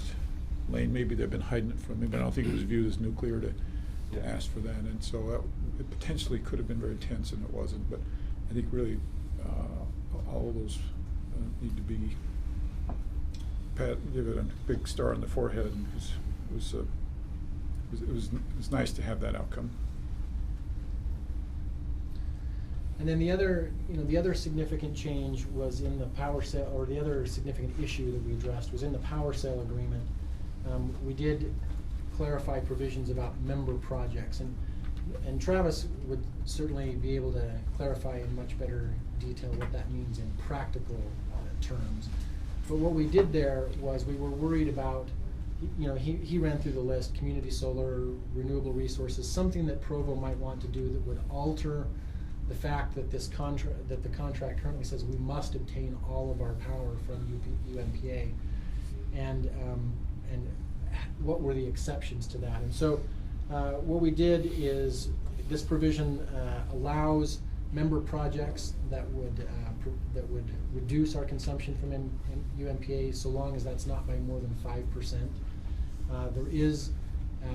There's a further provision that the board can actually increase that 5% up to 10%, and then there's also a provision that certain projects taken by industrial or large institutional customers, and we all know what that means in Provo as far as our rate schedule goes, that certain projects by those entities can actually be exempted from the 5% limit.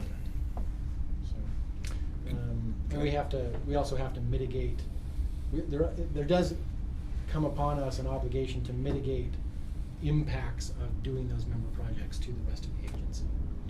I felt like this was important because of the trend in solar and the unknown trends. So if we're hopping into this agreement for many years and decades, what is there out there that our residents would want to get involved in or do that would otherwise be limited by this contract? And so this was also, I think, a pretty important part of the contract. Does that apply only to ownership of the source? No, it'd be any project that was undertaken in the city that would reduce our consumption from the UMPA. And that brings up a question, and you guys are working so hard on this, Lane. How is your vision in the future, the things that you're hearing and understanding, how's that impacting your ability to acquire a new resource? Because some resources are costing more. Is this contract a hindrance because of all that? Because of the exemptions that are involved? Not the exemptions as they're before the documents now. No. Yes, it's less power we have to acquire, but depending on the nature of the power that the members use for their projects, it's intermittent. The agency has to have the capacity to step in the minute that's not generated. So when the sun sets for solar, you still got to have the installed capacity to meet your load. And mitigations in the future for projects, how do we deal with those? Those can be challenging if we all of a sudden get a big project that comes in or something. Well, that'd be, and Travis may need to address that, but that'd be something that would go into the pro and con calculation at the time we were considering the project. If we were considering a project that we were going to have, say we were considering a project that was going to be in the 7% range, and so we were going to have to go to the board and ask for it for permission. Part of what I expect the board would expect to hear from the city as well. What are you going to do to offset the fact that that's going to cause some economic problems to the agency that you're exceeding that 5% cap? And I think that's the exciting part of this agreement, is that we can kind of control some of those resources. If the other members don't want to participate in a community solar, we can participate in that. If the cost is more than what the agency, we get the power from the agency, then we'll have to roll that into our resource costs, but that'll be a calculation we can do because of however we do it with the power purchase agreement, or if we buy it outright. But it's a way to do kind of a model like a UAMPS model and be part of UMPA, and also kind of be able to do some additional projects if the agency doesn't want to do those. I've seen the agency move the direction that the mayor has talked about. It's been interesting to see. Even some of the smaller communities are getting involved in solar and some of those things that the mayor's taken an interest in. So But this agreement, I think, is positive in that case. This brings up an interesting point, because if we're 70% of this agency, to some degree, we're negotiating with ourselves, right? So the more we stack the Provo side of this, the more we have the potential to hurt the agency that we're 70% of. And so we want to make sure that we keep the agency healthy. It has to be healthy, and we don't want to do anything as a city that undermines that health. So if we do get involved in a project in the city that is really good for the city, but it hurts the agency, we've got to take that into consideration. And remember, we're 65–70% of that agency. We're hurting by doing that. Is there, I'm looking for it, I can't find it. I thought there was a part where it talked about revision, or if you're gonna change some of the rules that it required a unanimous vote. Is that part of this, or I can't find it now. I don't know if there's ever a unanimous It will vote. never be It's unanimous, more of it's a- just the majority. Yeah, Weighted. majority. Okay, I know the weighted vote part of that, but I thought I read something where if you're gonna make revisions to the agreement. Oh, okay, good.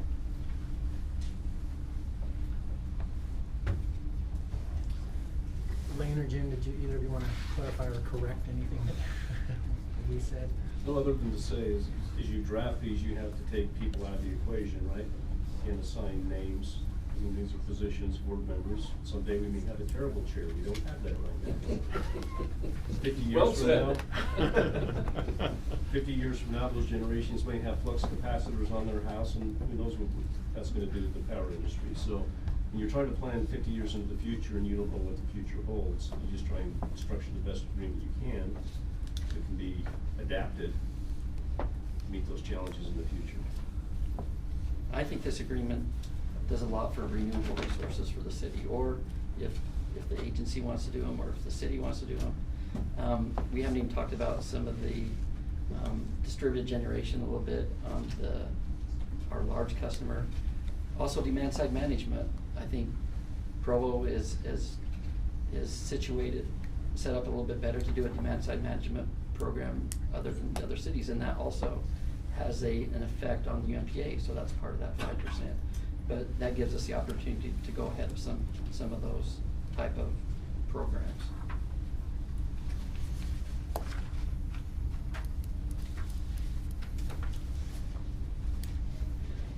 Anything else?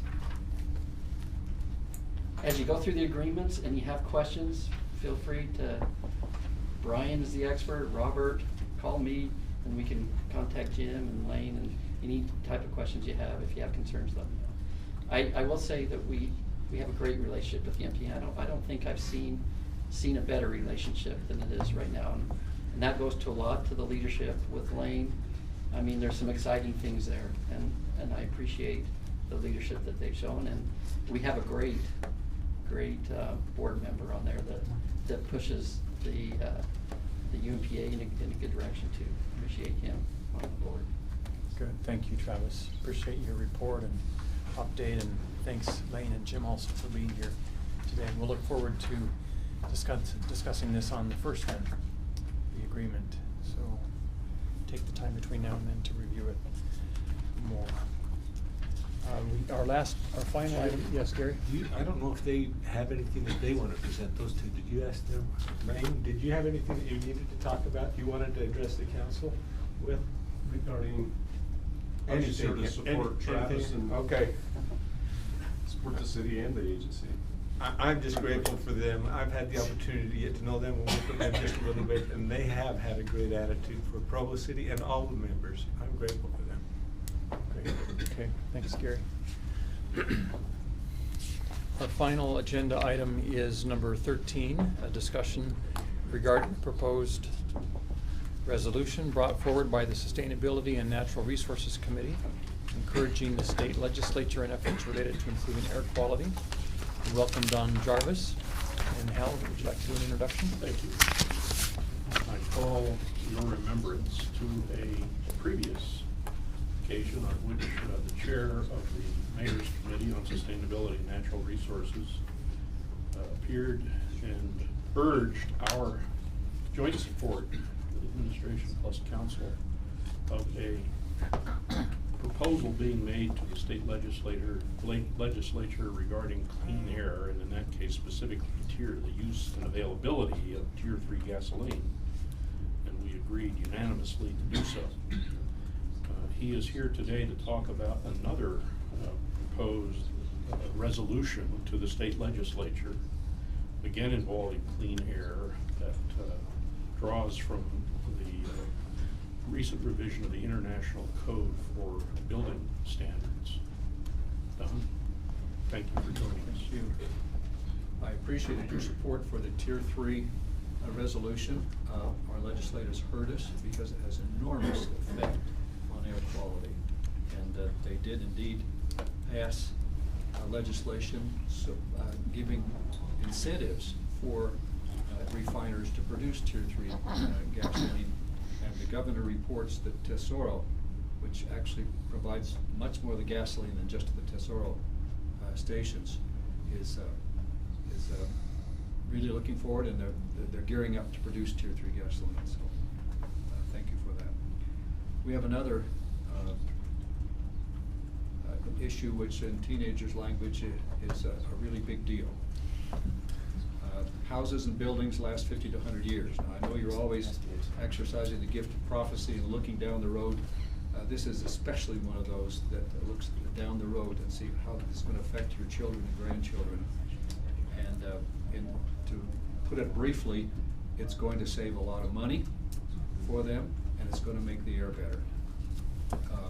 As you know, building codes are updated about every 3 years. It's time for us to update our building code. And the most important part of the building code that we're addressing right now is the energy section. They've split the building code into 2 codes. There's the IECC, the International Energy Conservation Code, and the structural code. And we're talking about the IECC. And of course, improvements to any building code cost a little more in the short run, but they save a lot of money in the long run, and they clear the air. I don't think any builders would dispute that's the fact. The problem the builders have, of course, is that not every home buyer knows that, and they don't necessarily have the gift of prophecy that you have. They don't necessarily see down the road, and this new house is a little more than a nice used house down the road, and so the builders are a little squeamish about updating the building code because it's going to cost a little more. Not a huge amount, but $1,000 to $3,300 a house. So, of course, the Governor's Office of Energy and Energy Development commissioned the Pacific Northwest National Laboratory to conduct an independent analysis of how much it would save and how this would affect a new owner. And they calculated that it would save a Utah homeowner almost $300 a year. And even better, it reports that the cash flow, what do they call it here, the positive savings. In other words, if you look at the homeowner's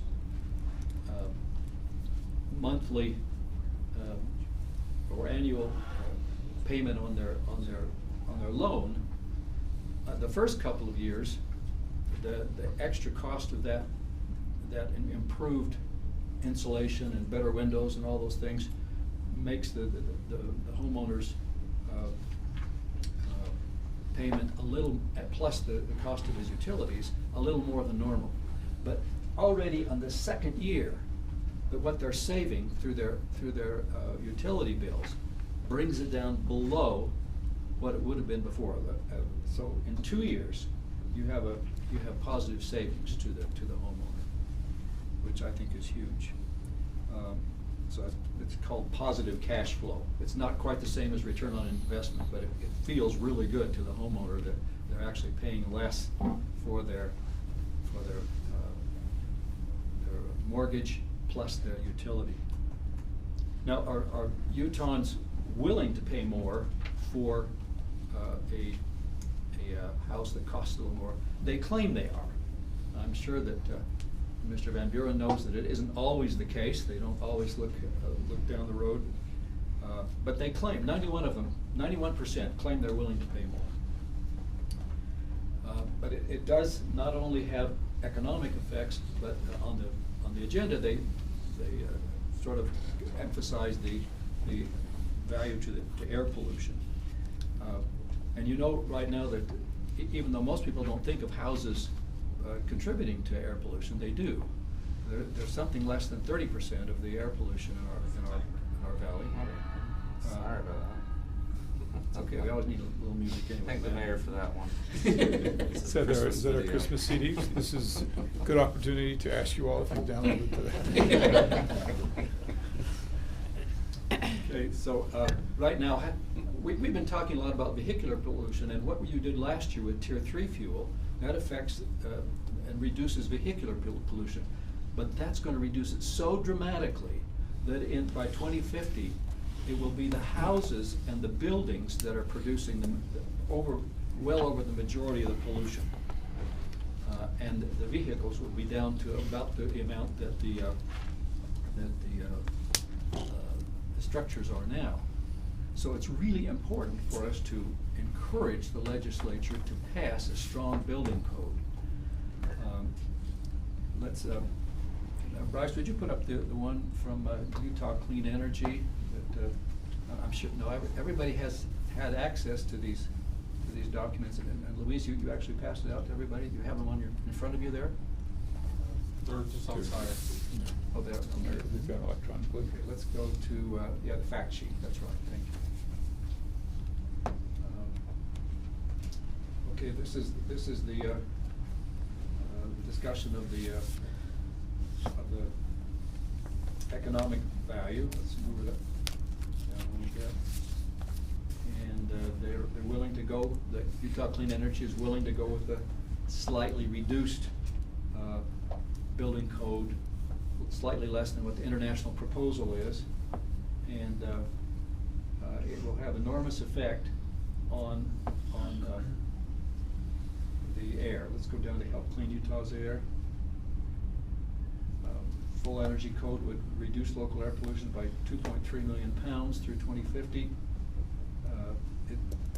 CO2 emissions removed by adopting this building code would be equal to removing 85,000 cars from Utah. That was for 1 year. And it also would save families a lot of money. So there's no question that incorporating energy efficient and cleaner technology during construction is much more cost effective than trying to retrofit homes. Anybody tried to re-insulate the walls of your house? It's very nearly impossible. So this is the time to do that. So let's look at the resolution. It's slightly different than the one that I proposed to you before, and it begins by mentioning the economic value for each family, and it goes through the things I've talked about. I suppose most of you had a chance to look at this, or maybe it'd be the time to ask questions that you have about supporting this resolution when we go to the legislature, as the Tier 3 resolution did last year.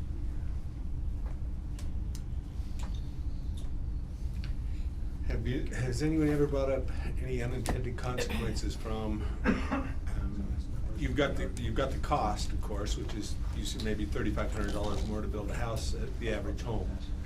Are there any other unintended costs? I've heard people talking about more insulation causes, I don't know, problems in the quality of the air in the house. That's actually a really good question, because as you make a house more airtight, then sometimes you get in problems with, there's a lot of air pollution that is generated by the rugs and the furniture, and so there really does need to be some circulation of the air. So as you make houses more airtight, you really need to build in some sort of a ventilation system, and those ventilation systems have to be the right kind of ventilation system. And those are incorporated in the 3,500. I just wonder a question. Are those costs of doing replacement air in this study that says they're going to save this amount of money? See, I don't think I believe it is. I believe I've it's. seen studies that it wasn't, so I. Well, if it's not, then I'm disappointed, but they said that back in 2012, if they passed the whole code, it would have included the air exchange, but the legislature chose not to, they chose to amend the code in such a way that the ventilation wasn't required.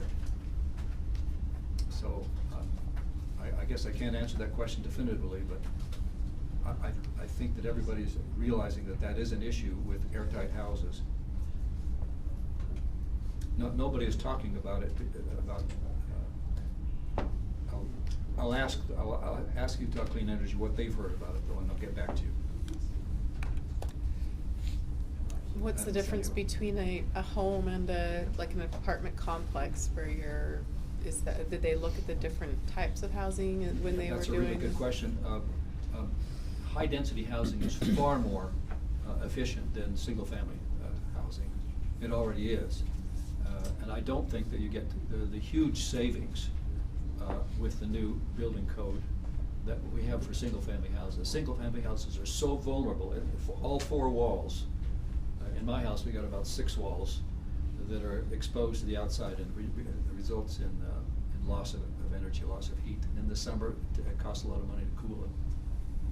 But high-density housing is much more efficient.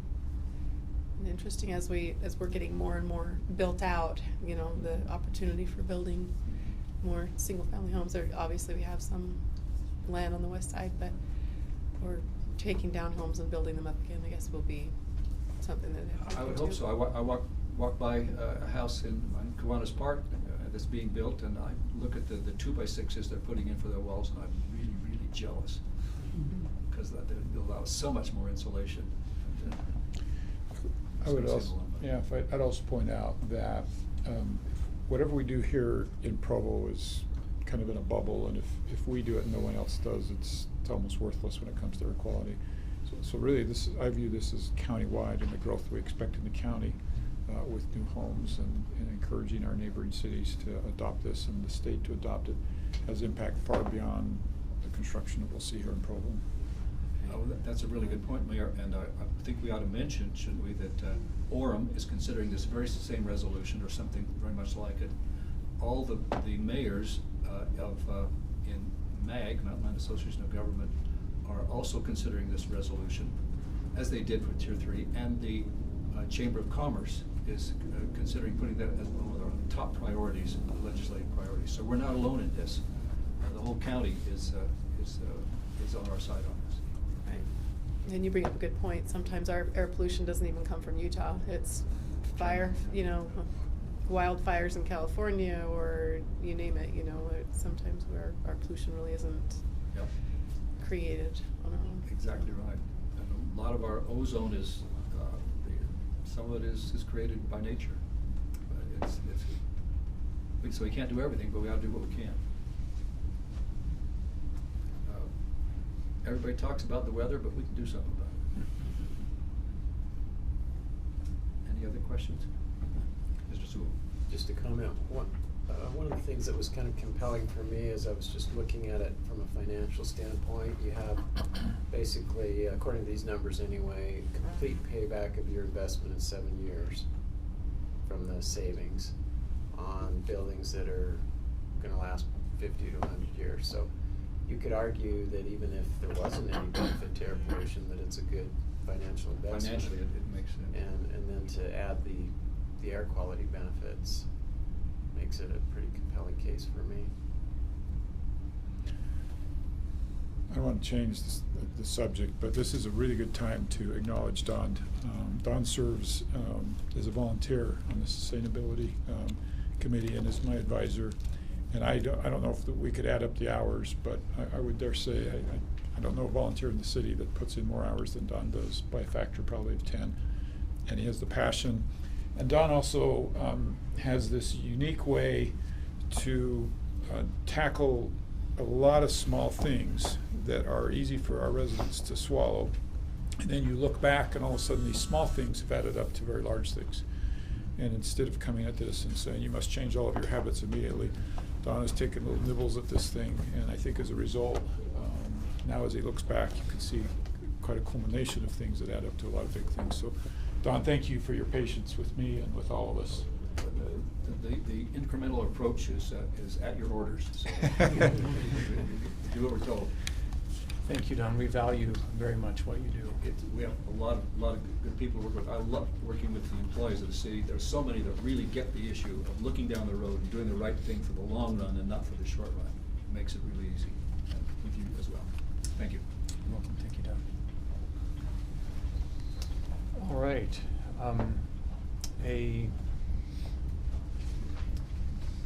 Mr. Chair, I Yes. make the motion that the proposed resolution appear on our Thank you. agenda for council meeting. Thank you. Thank you, Mr. Miller. Is there a second? Mr. Sewell, thank you. Those in favor? Those opposed? Did you get that vote, Louise? Thank you. 5-2. Oh.